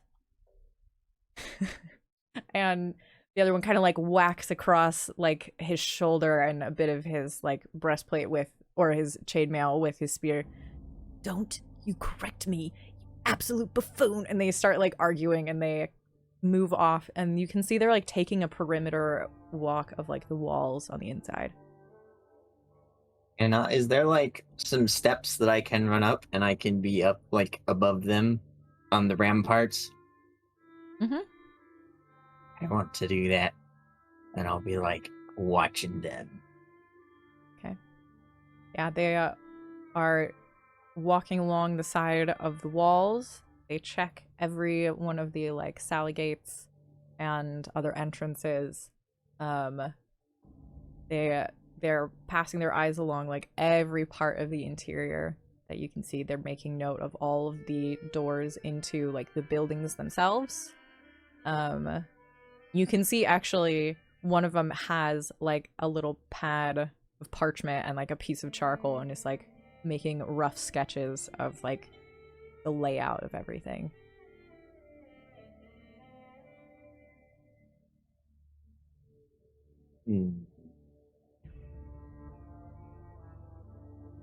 All right, while that's going on, we're going to return to the inside. Where were we? Remember, everyone had started eating again. It's very quiet in here. Gilbert's trying to make conversation. He goes, Mhm. You know, I'm something of an emissary myself. I'm an emissary for my town. Oh yeah? Which one is that? Lilypan. It's a beautiful town, right on the lake. Giant turtle, you know, the whole gist. I'm not familiar, I'm sorry. I must be in places that we haven't passed yet. We have just, come from the northeast and haven't been all around yet. It's a little swampy, so maybe from up north it might not be as comfortable for you. All that fur, you know. He's like, yes. He goes, but I fully understand what it's like to travel all the time. He goes, and so, I mean, I know that you say you're an emissary. Is there something specific you guys are trying to do in the area, or? As he takes a sip. Yes, as I said, we are here to herald the arrival of our lord. Yes, but why is he arriving? Oh, he's come to take possession of his lands. I'm not quite sure I understand what you mean by that, he says, leaning back, but a little bit cautiously.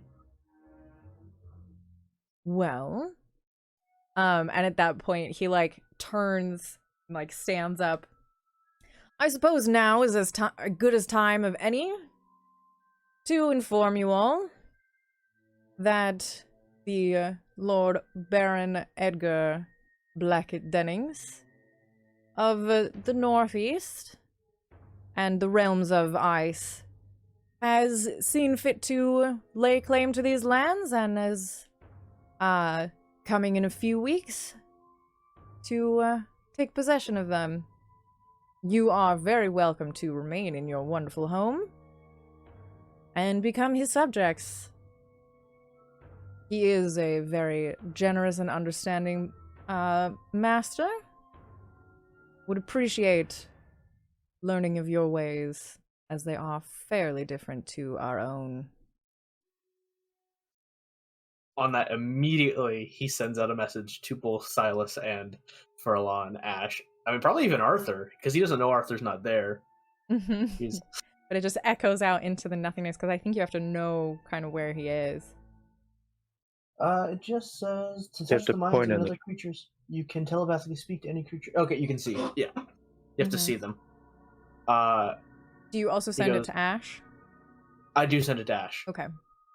Because I imagine Ash is right across from me. And I like Ash. Very possible, yeah. Yeah, I was here the whole time. I'm like... Yeah. It's basically just, uh-oh. Is all Gilbert says. And Gilbert goes, so what's the play? So, I mean, at that, Furlong just starts to growl a little. You're saying we just going to be subject to some foreign fox come here? Oh, I never said he was a fox. You're mistaken, I believe, in your assumptions. Then correct me. The Baron Blackett Dennings is greater than all of us. A wolf of immense stature and strength, tested against the frozen north. He has brought great peace to all of us in places that he has passed through.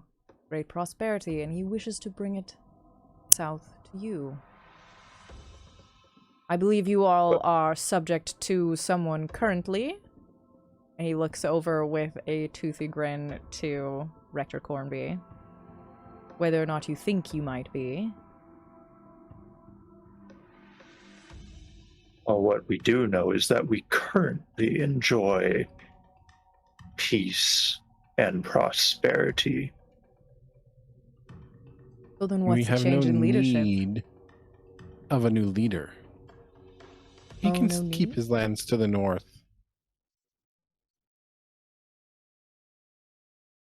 Well, I don't really think that's up to you, is it? Gilbert then stands Oh. up and goes, I do believe they've said their piece, don't you? Yes, let them be on their way.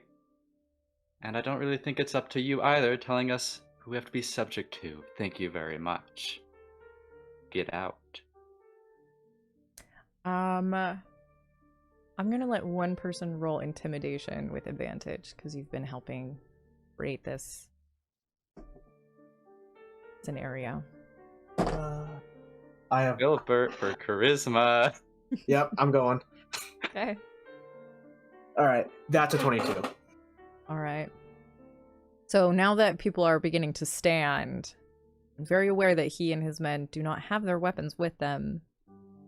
Martin will just kind of like smile and give a nod. I will include in my summations to the Baron your hesitance, your reluctance, but also your politeness. Gilbert bows and goes, it sure was a pleasure meeting you. And I am sure we will meet again. I Here, hope please not. take this pecan pie with you.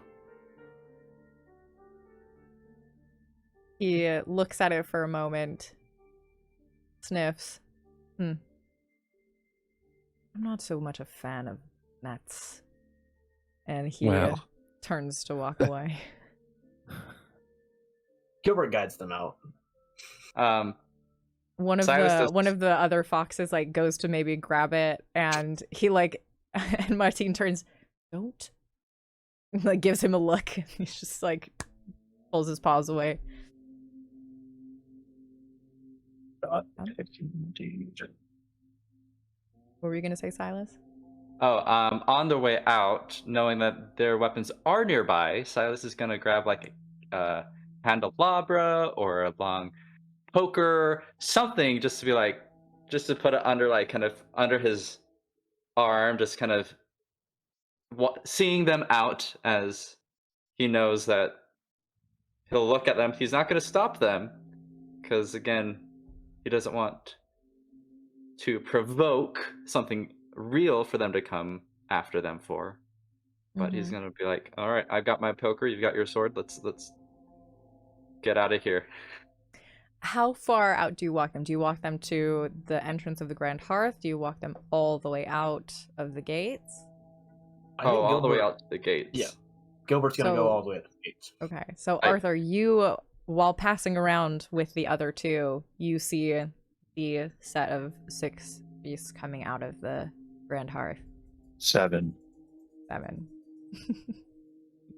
The 3 of you are like rounding that last corner, and the other 2, you can tell, notice the group as well, and they kind of like set off in a full sprint to try and reach the gate before the rest of you. I have no idea what's happening, so I'm going to shout, and I'm going to be like, Rosewood Hall dwellers, look out behind you! It's an ambush! And I'm going to throw my spear. Okay. Make an attack roll with advantage, as I had no idea you were there. Not what I wanted.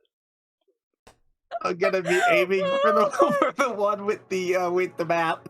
And a spear is a thrown range of 20 with disadvantage with 60. So it would have disadvantage. They're more than 20 feet. So it's just a straight roll. I got a 7. So the spear kind of like sticks itself in the ground like 5 feet behind them as they're running. The rest of you definitely hear this. You see these two foxes nearly jump out of their red furred skin. They had no idea this teeny little mouse was behind them. But they do not stop. And they continue running out. What do the rest of you do? Stop him! That one's been taking pictures! Drawing him out! Is it, because I mean, they have to run past us to get to the gate. So like you're they're kind of sprinting, like- so they can get past us, but Yeah, We're kinda so they have surrounding to each run. other, If right? you run, you will get there first. But if you walk, they will get there first. But are the other 4 ahead close to the gate? They're probably not. They're probably delaying. near you, though. When they hear the shout, you see Lord Toussaint turn, quickly clock what's going on, and you can tell he's about to give the order for them all to run as well. So are the doors open, or do we not? Yes, they are wide open. They are wide open. I mean, if they opened them and no one's been out, yeah. Well, what I'm wondering is, are we trying to keep them in for some reason? Nope, not with how we are armed. Yeah. Let them go.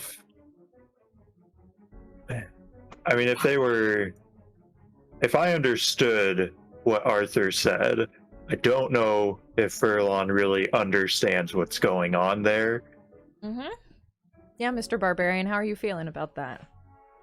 Huh? Yeah. I mean, sounds like bad thing. I am angry, but So what are you gonna do? I'll give I'm you gonna- 10 seconds try- to make a decision. You're gonna charge? and try to cut them off. Cut those 2 off. Mm-hmm. Ash, you can hear this from inside, so you can also join the situation if you wish. Oh, I'm gonna come to the door Mm-hmm. and look out at what's going on. But my main concern is Maple, making sure she stays.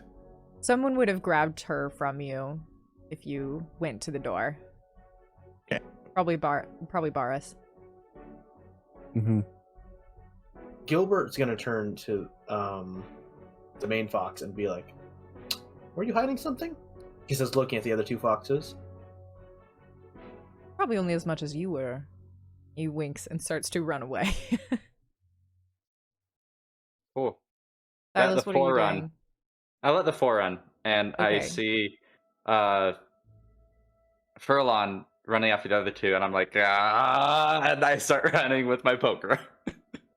All right, I think we're gonna roll initiative then. Ow!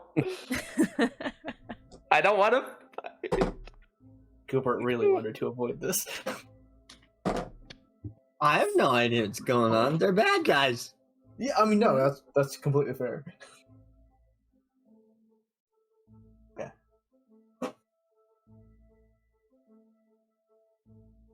All right, anyone get above a 20? Oh. Oh no! Oh, that's great. Cleric goes last. Perfect. 15 to 20. I have an unnatural 20. Okay. 10 to 15. I have a 14. Oh, 10. I have a 10. I got an 8 plus my initiative. Okay. 10. 8. Words. Okay.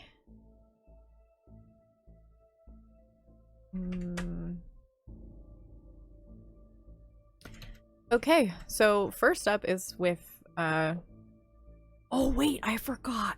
I thought this was a natural 20, but this is the the anniversary die that has the special symbol on the 1 inside of the 20. So the guards do not go first. Yes. They go last. So first is Arthur, actually. Okay, so how far away am I from like the closest set of stairs? So you were kind of getting close to a corner, and each of the corners has like a ladder that goes down. Like it's more than just a ladder. It's not made out of wood. It's like pool stairs where there's like those like carved spaces in the wall that you can treat kind of like stairs, and there's like little lips to them. So you are right next to a ladder. But it is And how high up 30 is the feet wall? to the ground. Oh. Yeah. Big walls. Well, I shall use my dash action to go as far as I can and attempt to retrieve my spear. All right. What's your movement speed, little mouse? It is 30, so dashing is Okay. 60.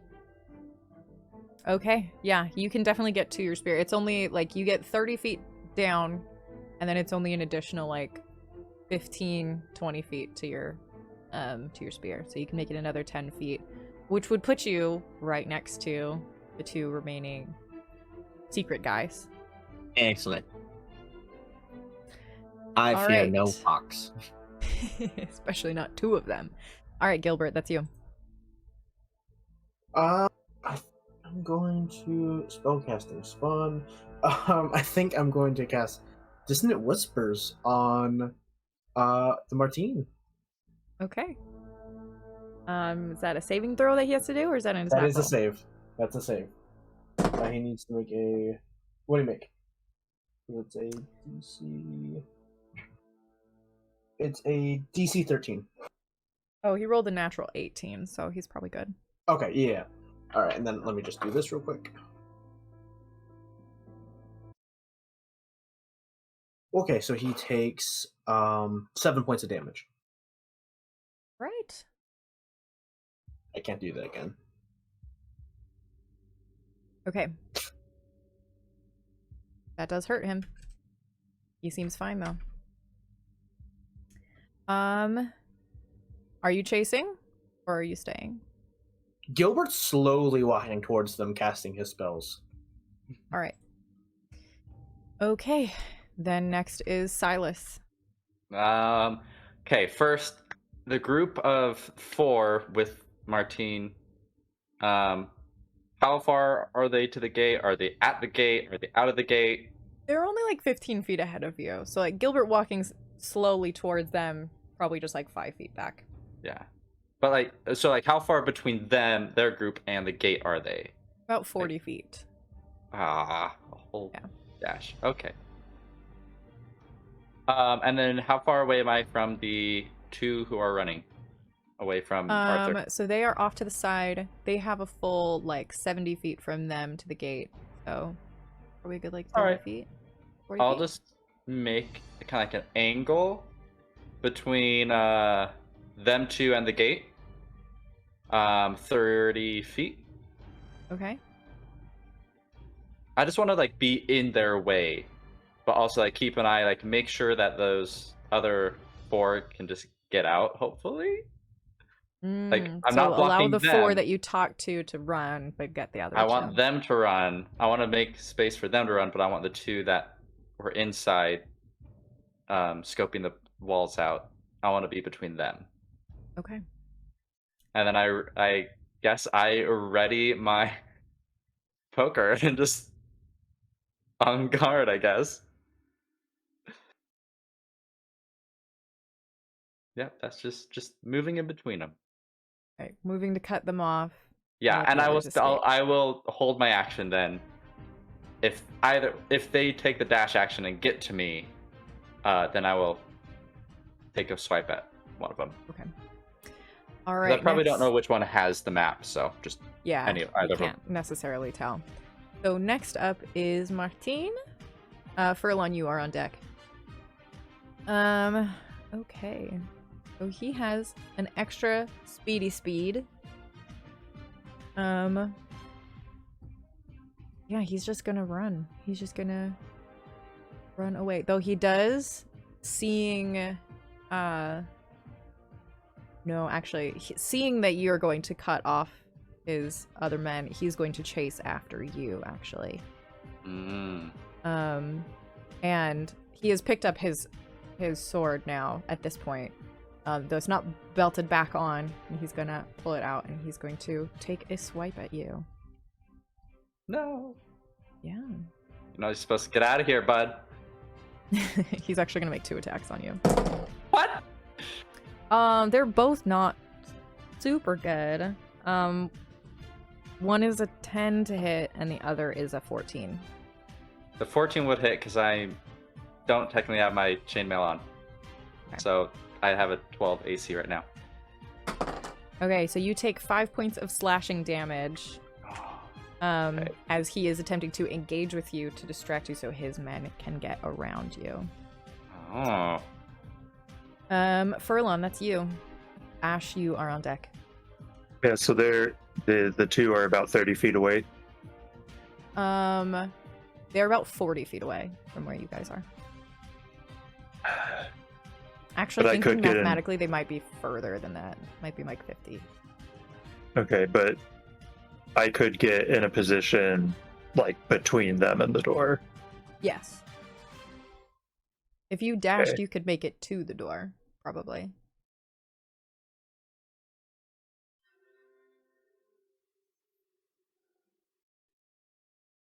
Yeah, since that's where Sylas is, right?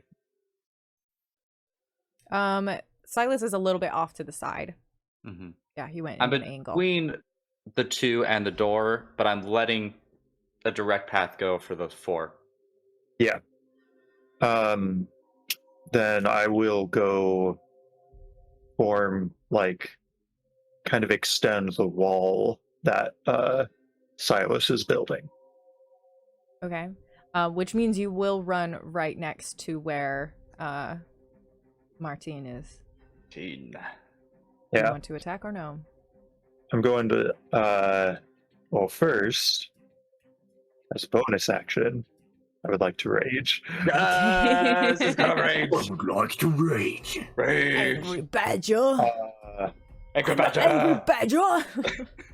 I'm going to hold an attack action. I don't know what type of attack it will be yet, but that's being held.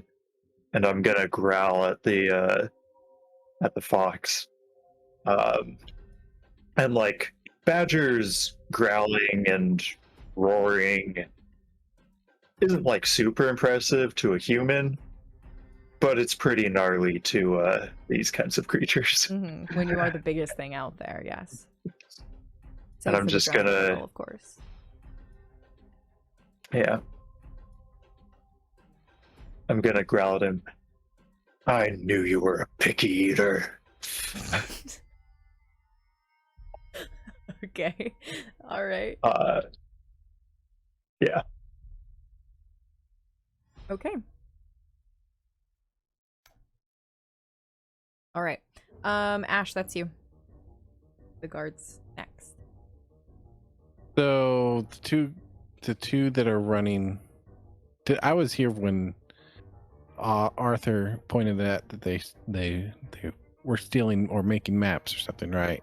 Yeah, you heard They're- his shout. You took a picture. He took a He picture, took a whatever that means. photograph. It's like, what does that mean, Arthur? They stole a painting? I think I want to protect my family, and these foxes are up to no good. So I am going to beseech my deceased pappy for a blessing and helping in this moment. I'm going to cast Guiding Bolt at one of the fleeing foxes. Okay. Do you have a preference? Or no, you're talking about one of the two. Okay. Mhm. Roll for me just any old dice. If it's an odd number, it will be the one with the map. If it's an even number, it will be the other one. I rolled a 16. All right, so it's gonna be the other one. Mm-hmm. But go ahead and roll your attack for Guiding Bolt.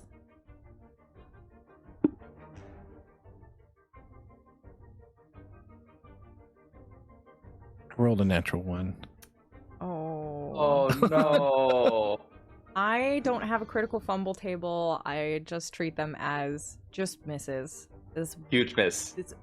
bright bolt of light that smells faintly of like cooking, baking breads and things like that, toasted pecans and stuff, slams against like the wall of the keep. Yeah. Do you want to move closer at all, or are you gonna stay by the door? I'll move a little closer. All right. So now it is time for the guards to run. So the 3 others that were with Martine are going to just book it out the door. They can use their entire movement speed. They actually, no, they have 30-foot movement. Okay, so they are able to just run right out the gates. The other 2, they can use their entire movement to get closer, but they will encounter first Arthur can make 1 attack of opportunity against, I assume, the one with the map. Yeah. Loser.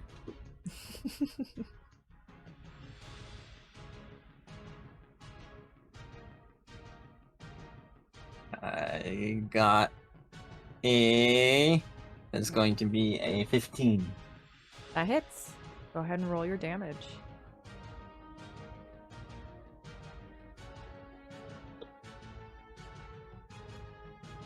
I hit him for 5.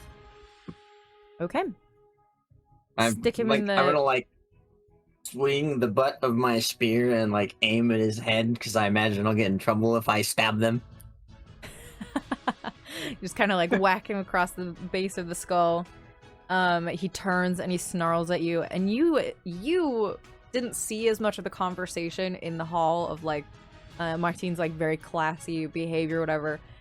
You did see the little conversation between the 2 of them.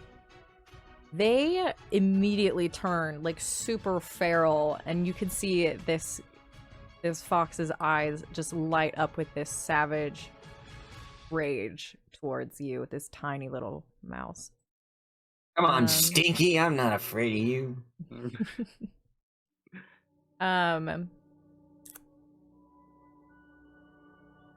But they do see their people running. I'm gonna ask you to roll I'm gonna say this is just a charisma check to see if you can goad him into fighting you instead of running away. 12. I got 12 of them. Okay, you successfully goad this fox into sticking behind and fighting you instead. I hope you are okay with the consequences. He does have a spear, but he, in his feral frenzy, is going to drop it and just attempt to bite you. Make 2 attacks against you. That's a natural 1 and a natural 2. Because Little Miss Fodder is failing me tonight. I'm sorry. No, she is helping us. Yes. Thank you. Thank you. She's even here in chat tonight. She's just betraying me.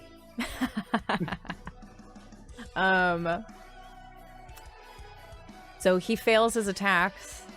And his companion, who has started to run the other way, kind of like runs back a little bit, like grabs him by the back of his armor and starts to drag him away. So they both lose basically half their movement speed. And they're not able to get as far as they would have normally. They basically get right to the point where Sylas, Furlon, and Martine are. Does that mean that I can do something? Yes, you can use your held actions now. Yay! Yeah. Do I get disadvantage then because of stupid Martine? No. Because he's trying to distract me, right?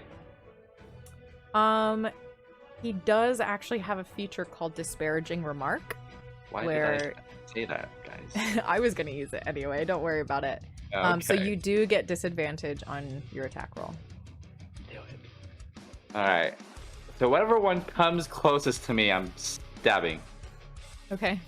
And if it hits... Once again, roll a die. Odd, it's the guy with the map. Even, it's the guy without. Oh. So the first one is a 10. Okay. And then my attack roll. You said disadvantage. Yes. I had a natural 20. Oh, no! But I don't know if this will hit. It's close. 14. That hits exactly. That is his armor class. Okay. But you do hit the guard without the map. I know, but that. So I run him through with my poker, but I don't know. What do you want me to roll for that? Improvised weapon is 1d4. Yeah. 1d4? Okay. But I get like plus my strength, plus my Yes. damage, right? Okay. Yes. Oh, actually. Do I not? Because it Okay. is an improvised weapon, you do not get to add your proficiency bonus to your attack roll, which means you do not, in fact, hit. But it'd be a -2 to your attack roll. I don't. Sorry. Hit. Dang it! It's so bummer. So close. But yeah, you just hear Martine like say something quietly about the stench of salt and otter sweat being not so classy. Mm. And Gonna Furlong, regret what was that. your attack? Yeah. So there's this one that's being dragged and is feral and was attacked by my buddy Arthur. Just gonna say, "Hey friend, where are you going in such a hurry?" and try to like grab onto him. Okay, you're gonna grapple So him. grapple. Okay.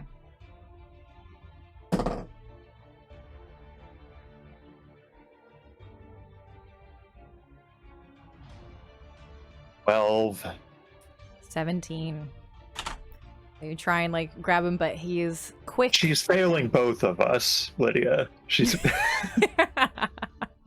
Yeah, Nick has little Miss Fodder dice. Okay. That's the end of the guards' turns. Goes back up to Arthur with Gilbert on deck.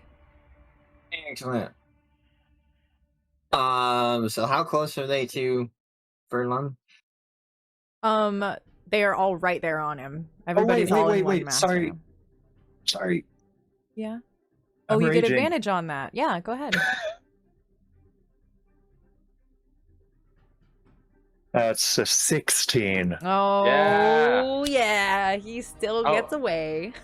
Yeah, How's yeah, the it's grapple? Rolled a 17. 17. All right. Go ahead, Arthur. Okay, so I'm going to attack the evil Vulpine Nightmare who has the map and is growling at me. You now have again. advantage because you are flanking with Furlong. Thank goodness. And that is going to be a 23 to hit. That will do it. I'm going Yes. to use my favored foe feature. It says when I hit a creature with an attack roll, I can call on my bond with nature, mark him as my favorite enemy for a minute or until I lose concentration. The first time on each of my turns that I hit it and deal damage, including when I mark it, I increase that damage by 1d4. So I get to smack this nerd face once again with the butt of my spear. And I'm going to hit him for 11 damage. Ooh! You take, now that you can like really square up on him, you take a whack. You catch him like on the side of the ear as well. And he like kind of crumples to one knee for a second. Just like, ah! And he turns and he is like foaming at the jaws, like very like losing it. And I'm gonna like ready my stance at like a two-handed. So next round I'm using the versatile feature, so it increases the damage of my spear, as opposed to just like, eh. Mm-hmm. Be Okay. like, come on, there's more where that came from. All right, Gilbert. That's you with Sylas on deck. You are David. muted. Am I? No, sorry. Gilbert is muted. Oh, Gilbert. Okay. Sorry. Gilbert's gonna look at the Martine and be like, we were having such a good time, as he raises the cane and fires off an eldritch blast. Yes. I do declare, we were just having a good time. That's a natural 20. That's a Oh natural my 20. gosh. Okay. All right. I only had to roll 5 nat 1s in order to get that. Alrighty, let me get a D10. Let me D10. Alrighty. Alright, so 13 damage on the first. Nice. All right. What And what then- does your Eldritch Blast look like? So it's just like a streak of green pulsing energy. Mhm. The head of a snapping turtle at the very end. Gotcha. Like And this then the- green Patronus of a snapping turtle, just like the head as a torpedo. It's like clamps down onto his shoulder. And then for the critical, it's 11 on top of that. Okay. He's still up, but he is absolutely, you can see even from afar the absolute shock in his eyes as a group of country bumpkins, essentially, as he thought, are now using nature magic that he's never seen. And dropping out. Yes. Crit So and astounded mic by drop. his behavior. Such a Oh. good crit. That was Disappeared. huge. I was very happy with it. All It's right. the 4th dice I've used tonight. It eventually will work. All right, Sylas. That's you. With Verma up next. Not Verma, excuse me. Martin. All right, Martin. Martin. I see that he got just blasted, and he said some snarky remarks about otters, and so I am going to grapple him and tackle him, take him down to the ground with me. Okay. Roll, So if- roll athletics. Athletics. Haha, here we go. Ah, garbage. That was a 10 total. Well, wouldn't you know? You got a 6. Yes! So, It's like- absolutely astounded Is by... I say, oh, you don't like the smell of otter sweat, huh? Here you go. And I just grab him and take him down. Oh my gosh. I love it. Absolutely awesome. Okay. Well, it's his turn now. He is going to try and escape.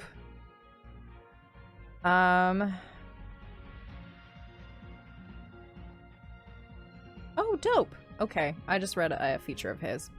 No. Get escape from me.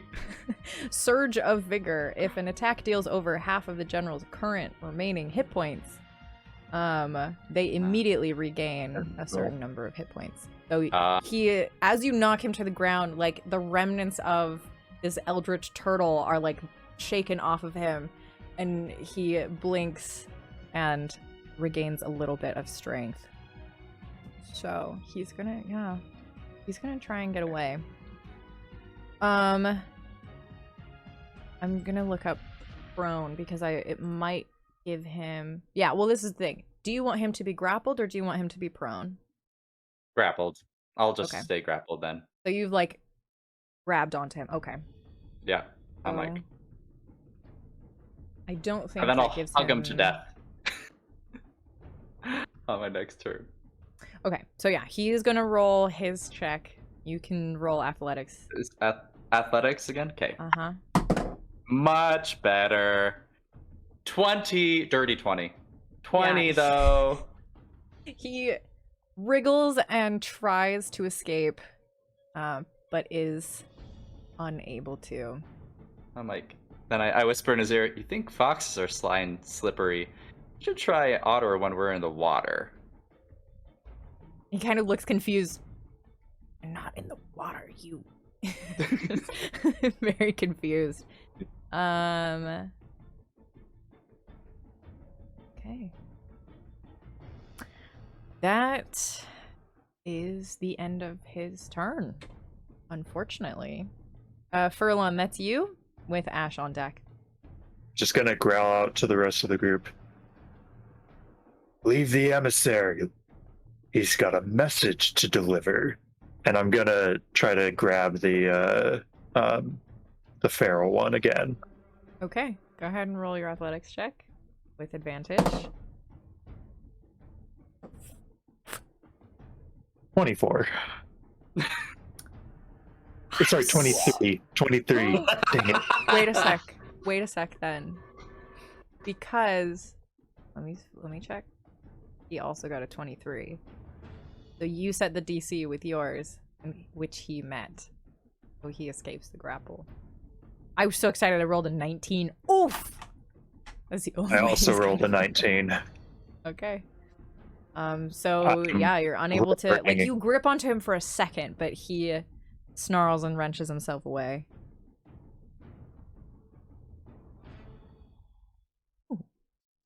Oh,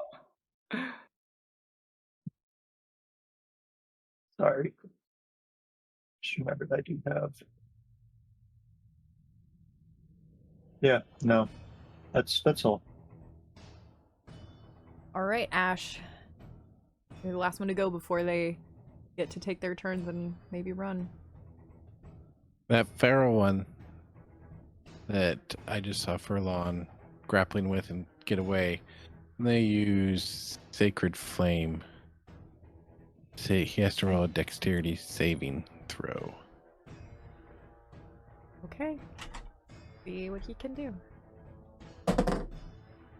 That's a natural 18. Yeah. So, Mm-hmm. 22. Yeah, he doesn't do anything. All right. Sorry. Now I'm rolling well. Sorry. Miss Fodder's life has changed. Okay. And it's now their turn. I'm going to make a wisdom saving throw for the feral one to see how well he reacts. Oh, that's not good though. That's an 8. So he is still enraged. He is not going to go and chase after Arthur as he is still like far away, but he is essentially not going to help himself leave. So his friend has to drag him out. I thought Arthur was right there. Yeah. Oh right in yeah, front no, of us. Arthur's right yeah. there. Never mind. He is gonna attack you. Let's do these 2 bite attacks now. One of them is a natural 1, so that misses. The other one is like a 22. I've been bitten. Bitten by a rabid wolf. Fox. Rabies? Hope he doesn't have rabies. That is 5 points of piercing damage. And he Ouch, starts my like dude. snarling in rage, like, I will eat you and all of your little family. Just like his eyes are now starting to like glaze red a little bit. Which Bars has told you about, like like when creatures get upset, like enraged like that, they begin to do that. But then his buddy grabs him and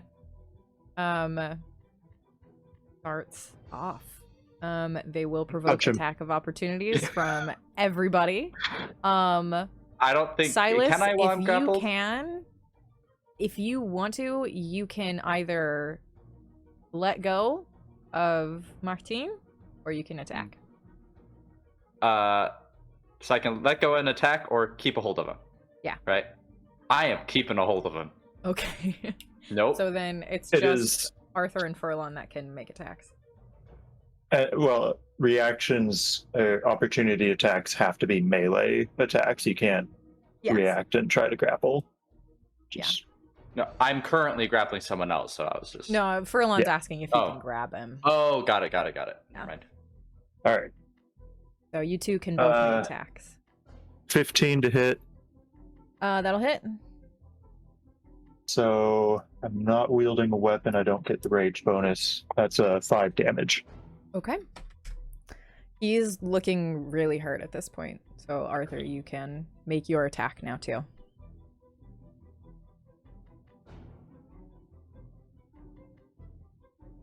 Natural 20. Oh my gosh. You know what? Martin's gonna give you So- disadvantage on that with his disparaging remarks. What? You What get just happened? disadvantage on your roll Why? because Martin is gonna use his disparaging remark. Is that a reaction? Yes, it is.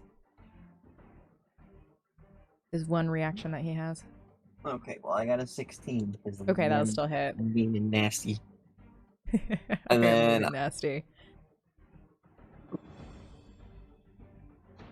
That's going to be another 11 damage. I mean, that's still enough to do it. So how do you kill this fox, young man? So the Gerbine from Humblewood has a standing leap feature, right? Mm-hmm. Where I can jump 15 feet straight up. I'm going to jump 15 feet straight up and just What? Pogo stick down. Fall damage? I think that's a feature of like they don't take fall damage. They're basically kangaroo mice. Oh man. yeah, mice can drop from like off the ceiling. Okay, so Oh my gosh, that's amazing. Yeah, so you just like leap straight up so quickly that this fox has no idea where you went. Like you were right there and he was about to make you a snack and you vanish. And then the last thing that enters his mind is your spear. As you come down. Great. His friend, who now no longer has to drag him, will reach down and if anyone wants to try and stop him from grabbing the map, those of you who have not used your reactions yet, meaning Sylas, pick. Do you want to try and grab the map away from this guy, or do you want to hold on to your friend? Yes, Nick.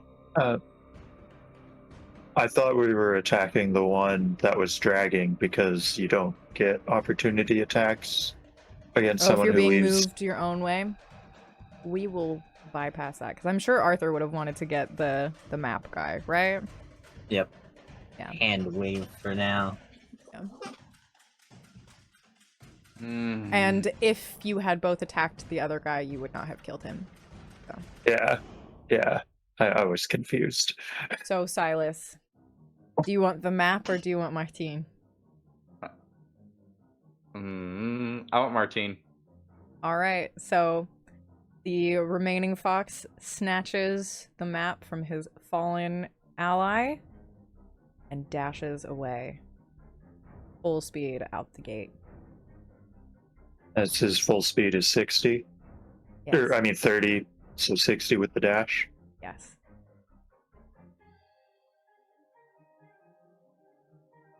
Yep. You have something else you need to say? Just waiting for my turn. Uh-huh. Okay.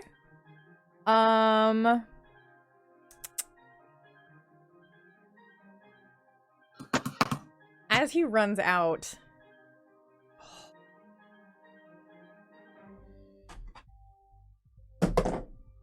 yeah, the other guards close the gate, leaving Martine on the inside with you guys.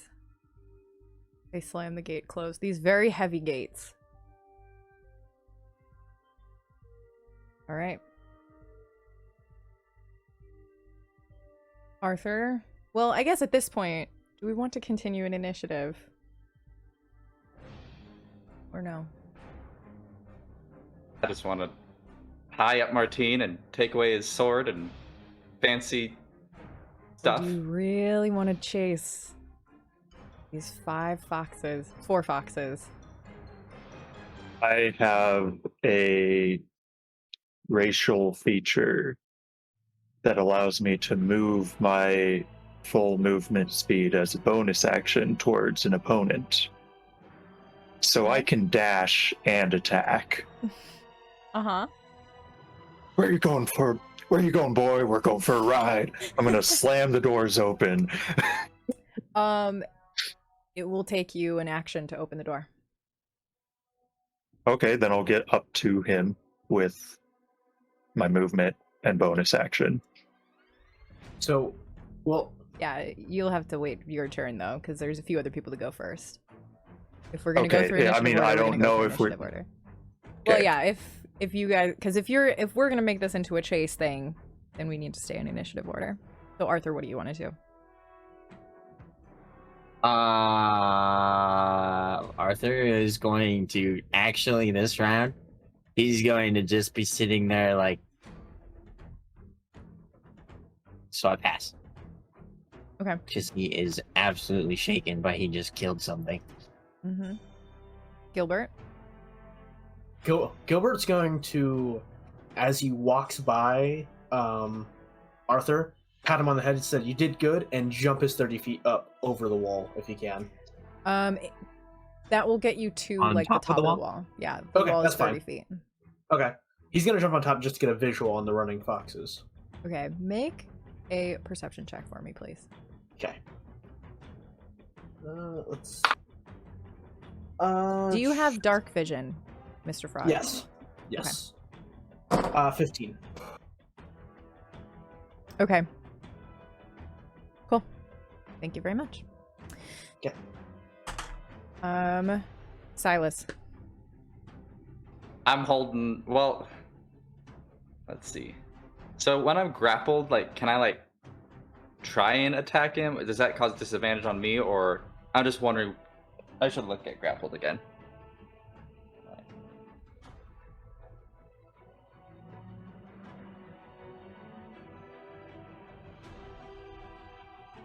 So wait, So what I do you would need? like.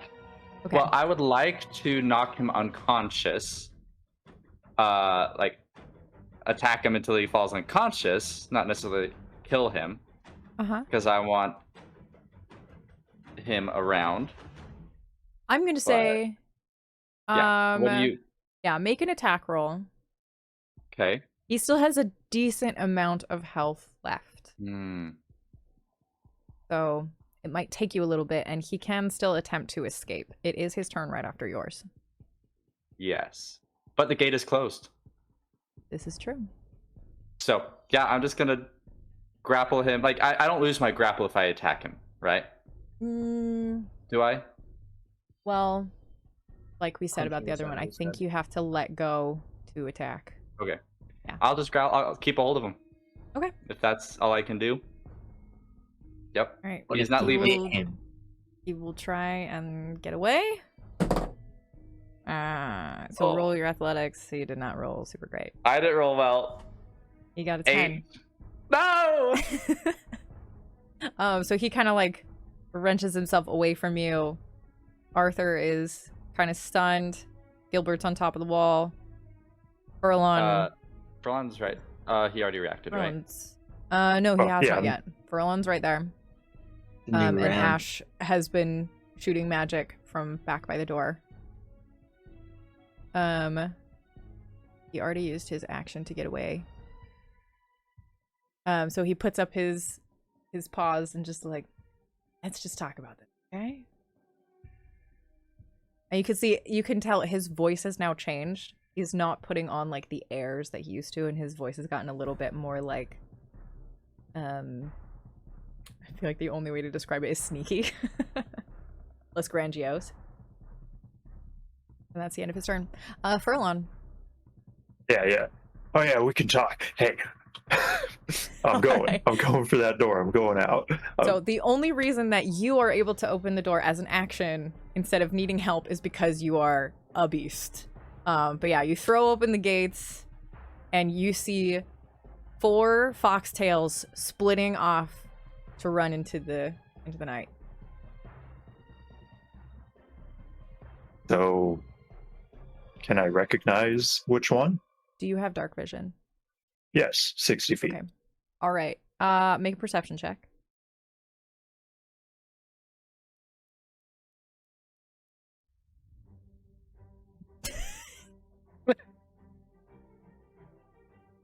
Natural 20.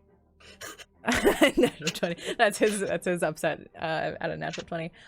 Yeah, they're like with them turned around and everything, it's hard for you to tell which one was the one from the inside. Yeah. It's as I run, I'm just gonna call out like, "You can all get out of wait. here alive if you." I would say, actually, you have this feral instinct thing, right? Can you read the description of this for me? Feral instinct. I don't think I have that. Oh, Well, the thing that right. was allowing you to run as bonus action. That's a racial trait. Right. It's called aggressive. Oh, okay. Never mind. I thought it was going to be something where, like, you picked up their scent or something, because that would definitely help you know. What it No, is. I mean Nope. there are some things that are kind of Okay. related, but yeah, nothing like that. No. All right. Well, if you want to pick one to chase, roll a d4. I am going though. Sorry. As I run out chasing whichever one I do, I'm going to be yelling, "You can all get out of here alive if you just give us what my friend was concerned about." And that's a 2. Okay. All right. Chase after that second one. You're like spread out an angle, so you're going after like the center left one.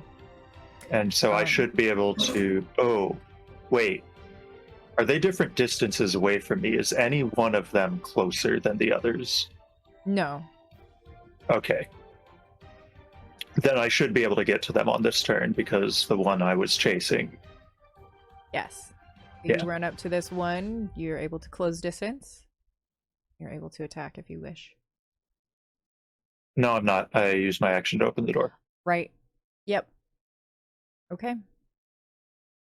And we'll leave your low perception check where it stands. All right.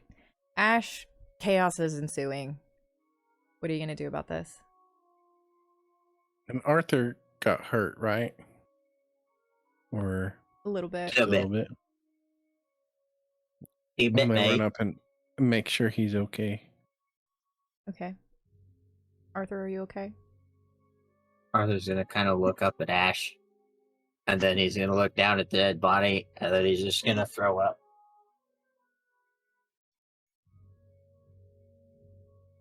Nope. Nope, I don't think so. And then he passes out.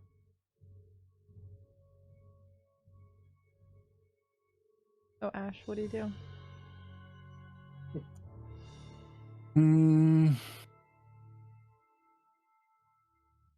I am.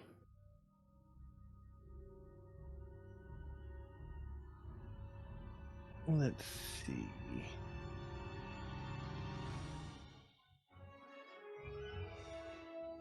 Guess cure wounds. Okay. Go ahead and roll those Then give him a- healing die. I'm gonna give him a cookie to eat. Give the unconscious mouse a cookie.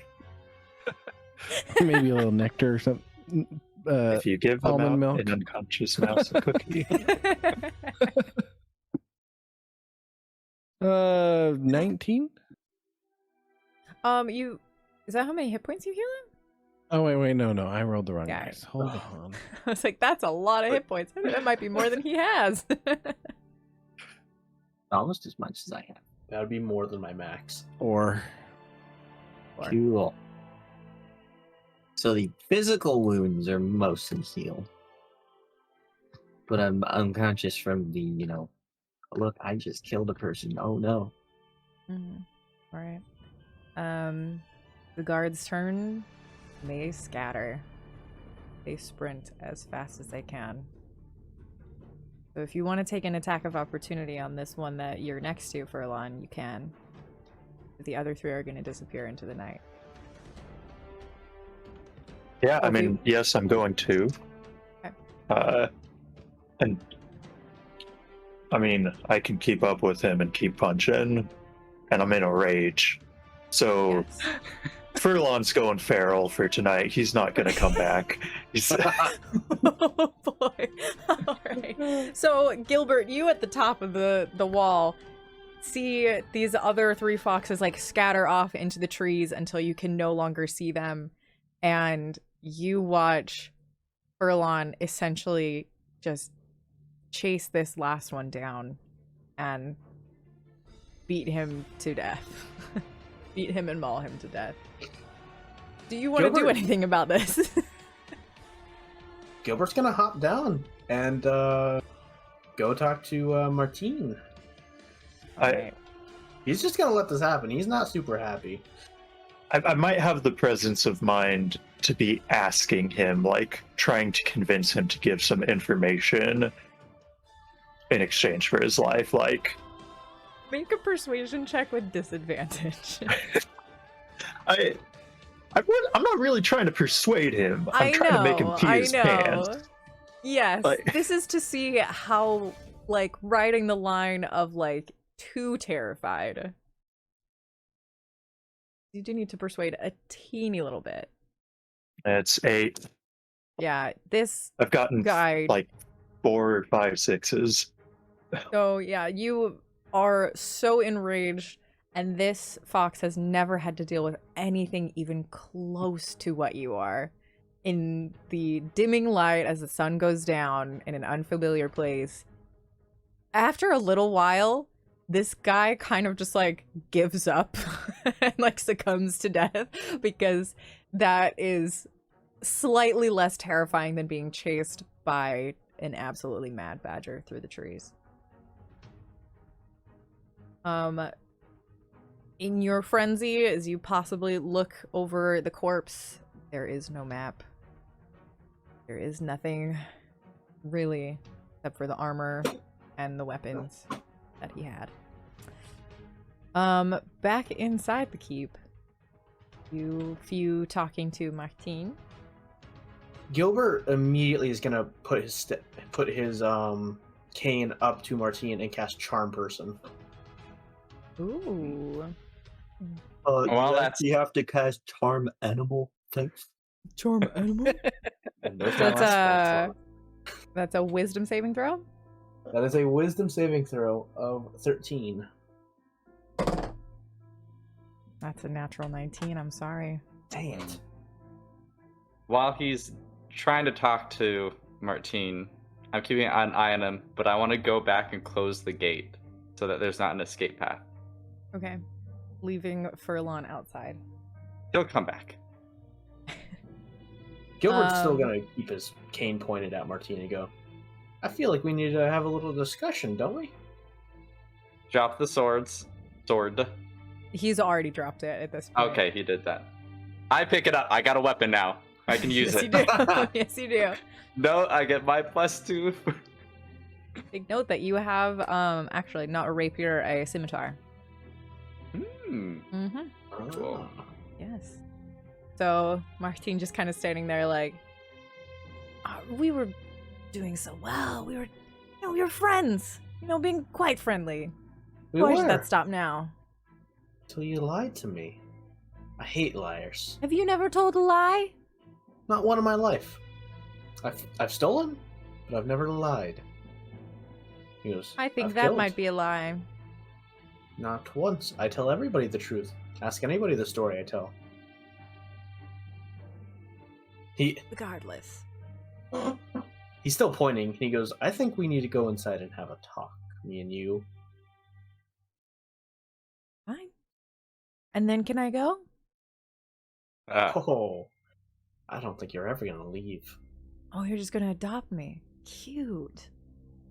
Adoption would be nice. It'd be great if I could adopt you. Unfortunately, I don't know if my friends here are not gonna take your head off. He looks over to where the impaled fox is on the floor and the unconscious Arthur, who is probably getting cared for by Ash. Yeah. Mm-hmm. So we're gonna need to cut a deal here, okay? You can live, but maybe just not happily. And I am going to know exactly what your plans are. Alright? Well, I don't think you can necessarily mandate if I'm happy or not. That's a matter of my choice. I'll make sure. Sylas, could you find a room for us? Maybe some Oh. wine. It'll be I mean, sure. Before I find the room, though, because I want to find rope, whatever I can. I doubt we have manacles around here, so rope, and I'm going to tie both his hands together and his feet together. Okay. He You are literally aided can by shuffle. brother Hannel, the gatekeeper, who is like mortified. He's like, I swear I locked it. I swear, I promise I locked it. And he's like so upset that like this has happened on his watch. But he finds you some rope. Pat him on the head. That's all right, brother. Be able to.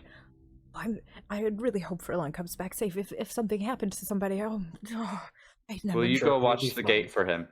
Yes, I will do that. And he kind of like hesitates for a moment and then like scrunches up his little face and pulls the spear out of the dead guard.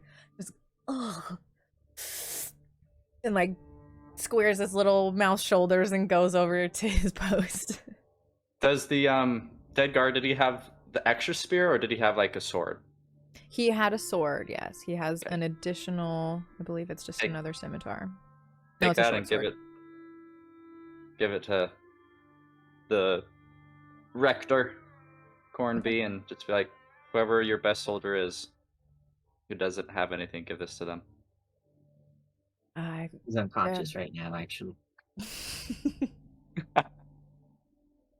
He accepts it. He's like busy trying to like calm everybody down and like try and figure out what to do. To some degree they are continuing the feast a little bit, trying to like get people's minds off and like keep people in like a concentrated group.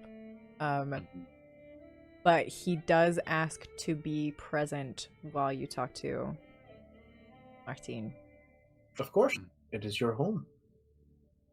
He goes, Ash, could you bring us some food for Martine, please? He might need it. I whip out some stale macaroons. We have like nope. Bet we don't have a ship. The things we could do for him there. A wine cellar probably would be a place to put him. Good. Or some other cellar. Mm-hmm. Yeah, you can definitely find a place where you can put him out of the way. There is, while this is a peaceful place, it is a secure place. There's a prison. The tiniest, most lightly used dungeon. Perfect. But it looks like a secured, like a good enough There are dungeon. a bunch of like barrels in it that have like long-term storage things that you have to like move out of there. But you are able to find a place with a door that locks. It's like the only door that locks aside from the gates. Gilbert's gonna bring chairs in there for him and the Martine. Okay. Ash, after bringing Arthur to like a place to get cared for, his room, wherever, what do you want to do? Are you going to join or not? Nope, I'm going to check on the hall, make sure everyone has enough to eat. Okay. While you are there, you do get asked questions about what happened. Specifically, Jakali and Baris are going to check up on you. Baris extremely concerned about Arthur. Arthur will be okay. I tended to his most grievous wounds, but it was more of a shock, I think, and he just needs some rest. So do you explain Put him in his room. The entire what happened to these two? There was a slight altercation, and Arthur was a little wounded, but he showed great bravery in defending the keep. He always does. He had the first kill. You see a look of understanding cross over their faces. Bar says, all right. I'll go And I check with think him." that's what most shocked to him. So He nods, and I'll go sit with him. I'll be mhm. there when he wakes up if you need to take care of other things. Yep. And he turns and kind of slowly wades out of the room to go sit with Arthur. Right. Yes, Furlon? Mad Badger? After taking some time and recognizing that his rage has ended, Furlon does think about just, people will be worried about him. This is a very unusual situation. And he also will, with a badger's good digging claws, bury the fox Okay. and then come back. You scare the absolute daylights out of poor brother Hannel, who is like quivering and like holding the spear out as you approach. But you are let back in. And after cleaning up a bit, Furlon will try to help bring back some joviality to the other citizens. You like wash the blood off of your face so you don't scare the children, or rather the parents of the children. Right, well then we will go to Sylas and Gilbert. Your friend Martine. Gilbert unties the Martine's hands, but not his feet, and pours a glass of wine and hands it to him. And he sits down on the other side with the wine. He goes, "So, tell me everything." As he takes a sip. About what? We already told you everything you needed. How close are they? How many are there? How long do we have? Do I need to kill you? Look, last one's a funny question. Friend, I don't need to worry about what's going to happen to you. That's already certain. He's gonna cast Eldritch Blast as he talks at him. All right. He's bound. Roll, he can't just move. roll damage. Roll damage. 12. You blast him like within like 3 inches of his life. And there's like Kinda evil for a lighthearted campaign there, yeah, buddy. Rector Cornby like reaches a hand out, like set on like the back of your arm. It's fine. It's fine. I'm not gonna kill him. He understands now Gilbert. not to mess around. This is a place of peace, and I know that that has been disturbed, but I would prefer that we not prolong it. I A get it. beaten creature that is tied up should not be damaged or hurt any more than they already have been. He Fair won't be words, hurt Rector. anymore. That's what I promise. And he picks up the wine glass I'm sure he dropped, pours another glass, and hands it back to Martine. So, if you could answer my questions. See, leans back, and he's just... So, So Martine just kind of like coughs, a little like black smoke ring comes out of his mouth. You want a time frame? You want to Yes. know the exact day that you're gonna die? Yep. I give you 3 weeks. Better than I thought. He turns to Sylas. He goes, we can work with that. I don't How really many? think you can. How many? We know this Baron. Who's following him? Pretty much anyone he comes into contact that survives. So how many? Dozens? Hundreds? It wasn't my job to keep track. Yeah, so Now it looks look, like you don't know. I know you could kill me, Mr. Frog. I know you could. I don't think it would make Mr. Mouse here so happy. And if you're gonna kill me, that gives me no incentive to say anything else. I'm not going to kill you. I just want to show you that we're serious. I You want won't. you to let me go. All right. And have you ever heard of a keel haul? What? It's this thing we do out at sea on our ships for those who need some severe punishment. We toss the poor sap overboard and drag him underneath the ship's hull. Now, of course, we're not going to hurt you here, but let's say we do let you go.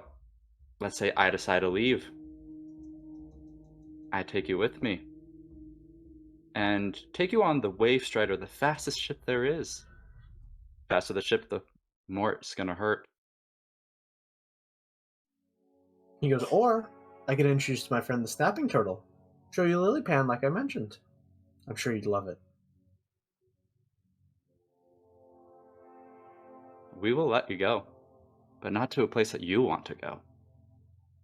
Well, then I have no reason to say anything. If it's just gonna end one way or the other, then there's nothing else for me to say. I want you to leave me alone. Let me go my way, and trust that I'm not gonna go back to the Baron.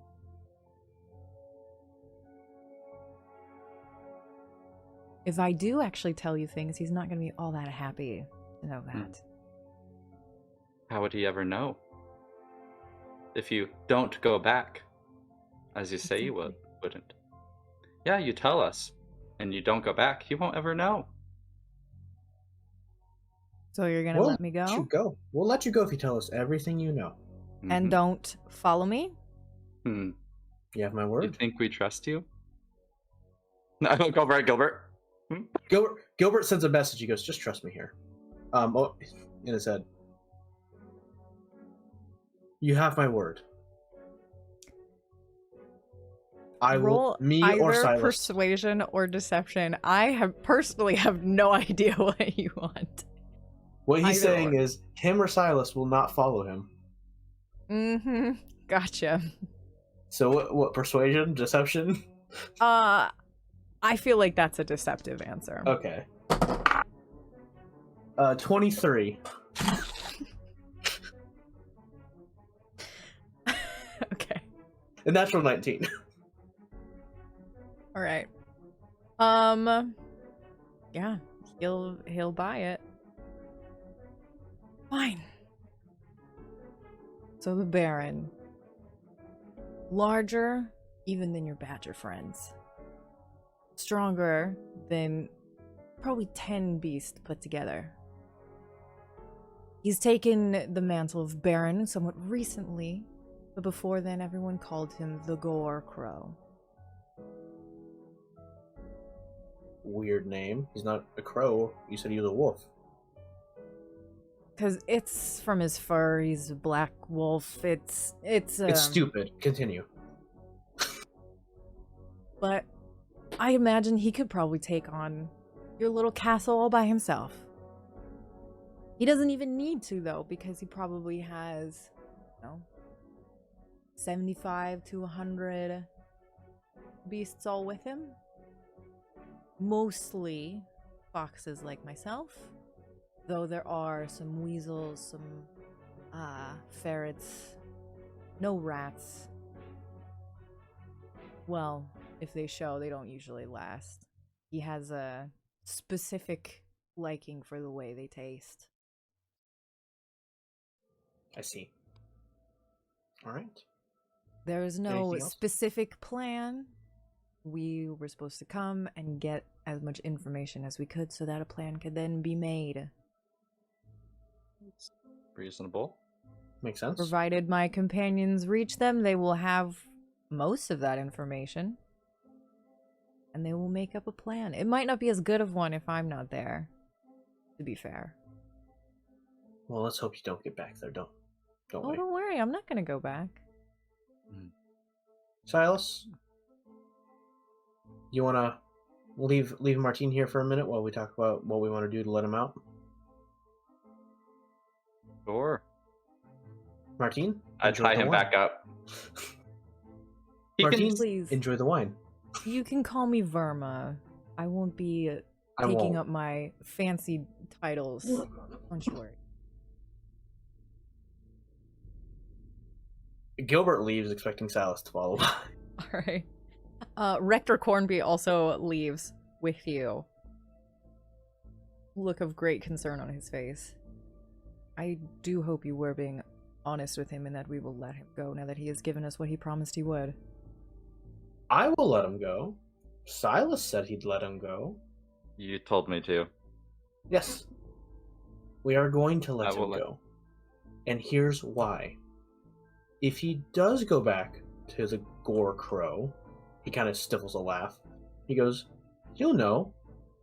We're not messing around. If we can take on one of his better men, it seems, and kind of take him for our own, he might think twice and buy us some extra time. If not, no harm done. We're men of our words." Okay. All right.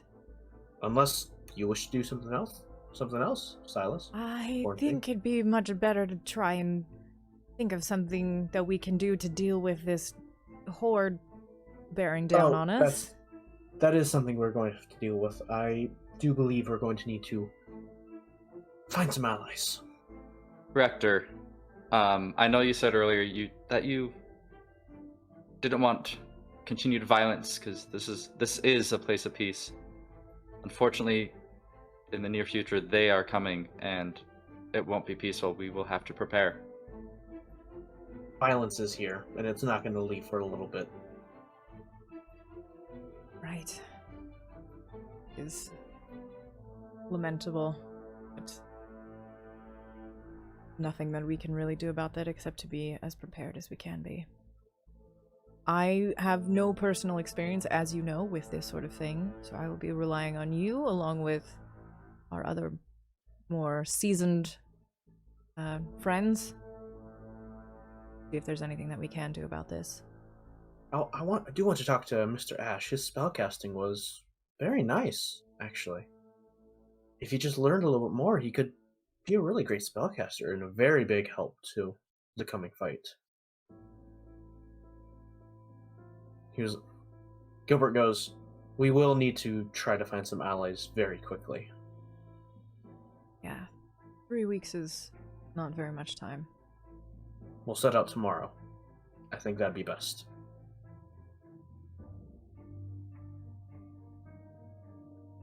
I'll speak to some people to help prepare some things for the two of you. Who else?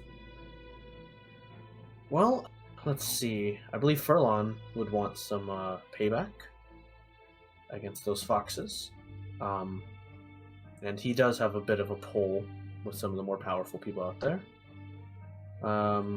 As I mentioned, I do want to possibly bring Ash. If he could learn some magic, some more magic, he would be phenomenally helpful. Sylas, can you think of anybody? I think we need a night's rest, to be honest. See what we can do, what we can plan tomorrow. Seeking allies is good, but I think we can also have a plan. Oh, I do. Don't worry, I have a plan. Well, in that case, let's discuss it with the others in the morning. Yes, I do agree. But first, he walks upstairs and he casts Prestidigitation to set off a fireworks show for everyone in the hall. Try to lift their spirits a little bit. You all take a long rest? Yeah, I need my spell slots. Need my health back. I'll find the beds that have been given to you. Arthur's still unconscious, as far as though you do not know it, sitting at your bedside. During the night, you all dream. You dream together. All 5 of you find yourselves back in Grand Hearth. Empty of tables, completely vacant of any and all other beasts, except for one. And this one you all recognize as Midian, the squirrel champion who was the founder and creator of the hall many generations ago. Standing there in his burnished breastplate, holding his sword unsheathed in his hands. And he speaks. Long have I watched these woods and lands. Long have my champions taken sword in hand. When danger nears or conflicts blaze, I choose one strong creature to keep them at bay. This threat is too fierce now for one, and so I choose many to get this job done. When I fought in life, I had at my side several warriors who helped stem the tide. And you see now 3 other creatures kind of appear in this space. The first, this burly, stout mole, wielding a club with spikes driven through it. You as a team have power within to save your friends, your homes, and your kin. We wish to aid, but what we can share, if you open the vault of the keep, aren't there. You see this lithe and very petite otter woman. So a journey you make for all to discover that strength that resides within one another. But where will you go? A map you must find, and starting from there, a path will unwind. And then last, a hedgehog in full armor, bearing a massive warhammer. The warmth of a fire brings comfort and peace, casting shadows through branches of a tree with no leaves. Find first a fruit more sparkling than sweet. The road will be set beneath your feet.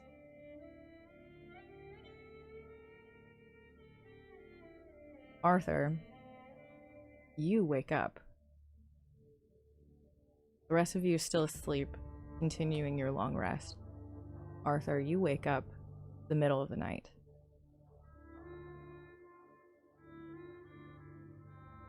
Bar is sitting there, kind of nodding, mostly asleep, still kind of awake. Hasn't quite realized yet that you are awake. What are you doing over there, old beast?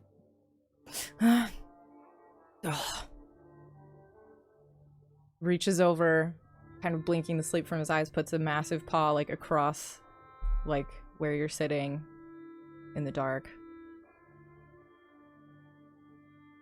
Just thought you might need someone when you woke up. Well, I appreciate it.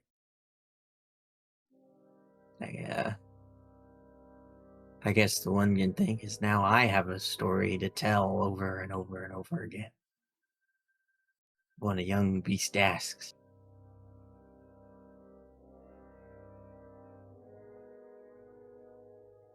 I remember the first time that I took a life. It was very much the same for me. It was very difficult to know that in protecting the people that I cared about and in defending the peace of my home, that I had to send some poor beast to the dark forest.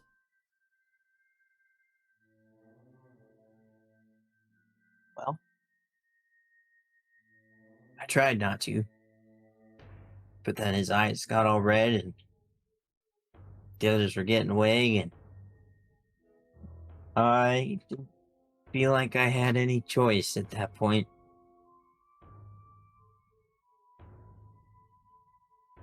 I would say that was a wise decision. Not an easy one to make, and I would hope that it never gets easier.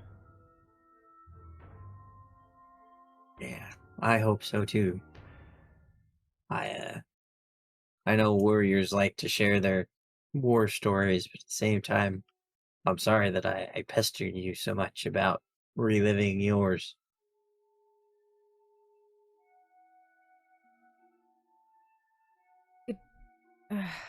It helps sometimes to have someone to talk to about it. And while you didn't really understand the depth of the experiences, at least you were there to listen. Which is something that always meant a lot to me. Not everyone asks, when you're greatly older than everyone else, they just assume that you've shared it already and that you've got everything perfectly settled. And there's a wall, a barrier between you and everyone else. I've always appreciated that there hasn't been between you and I. Well, you're my best friend, old critter. And I guess now I got. Kind of like squeezes, like he's got his hand over like all of you.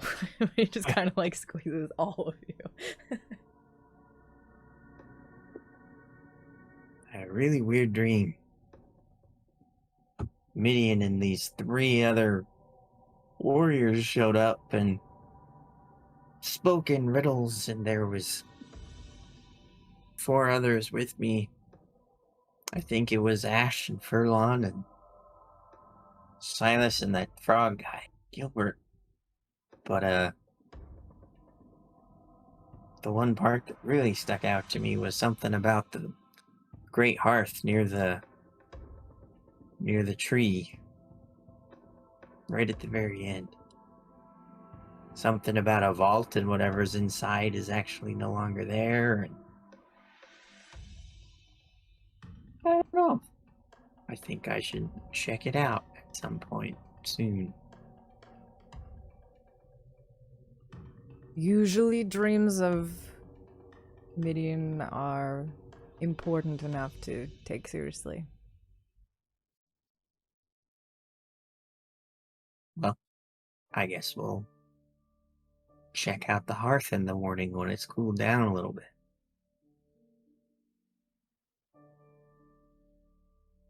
I would imagine then.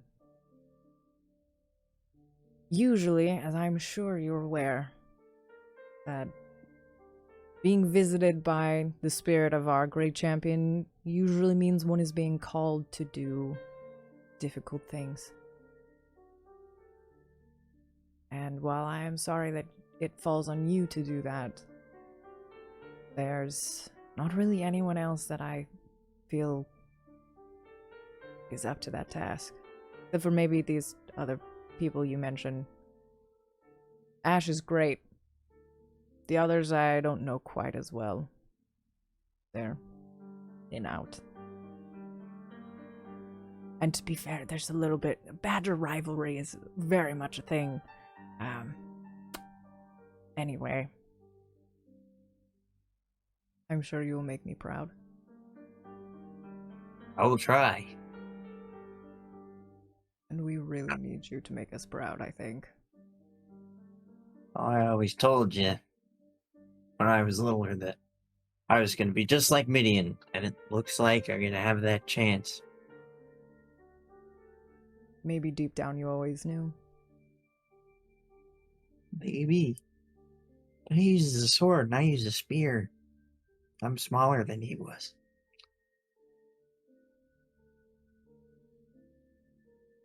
I think that's probably alright. If you say so.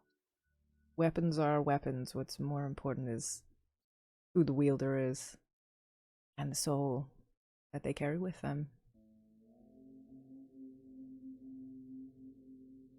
Anyway, I really need to go back to sleep. It's been too much excitement.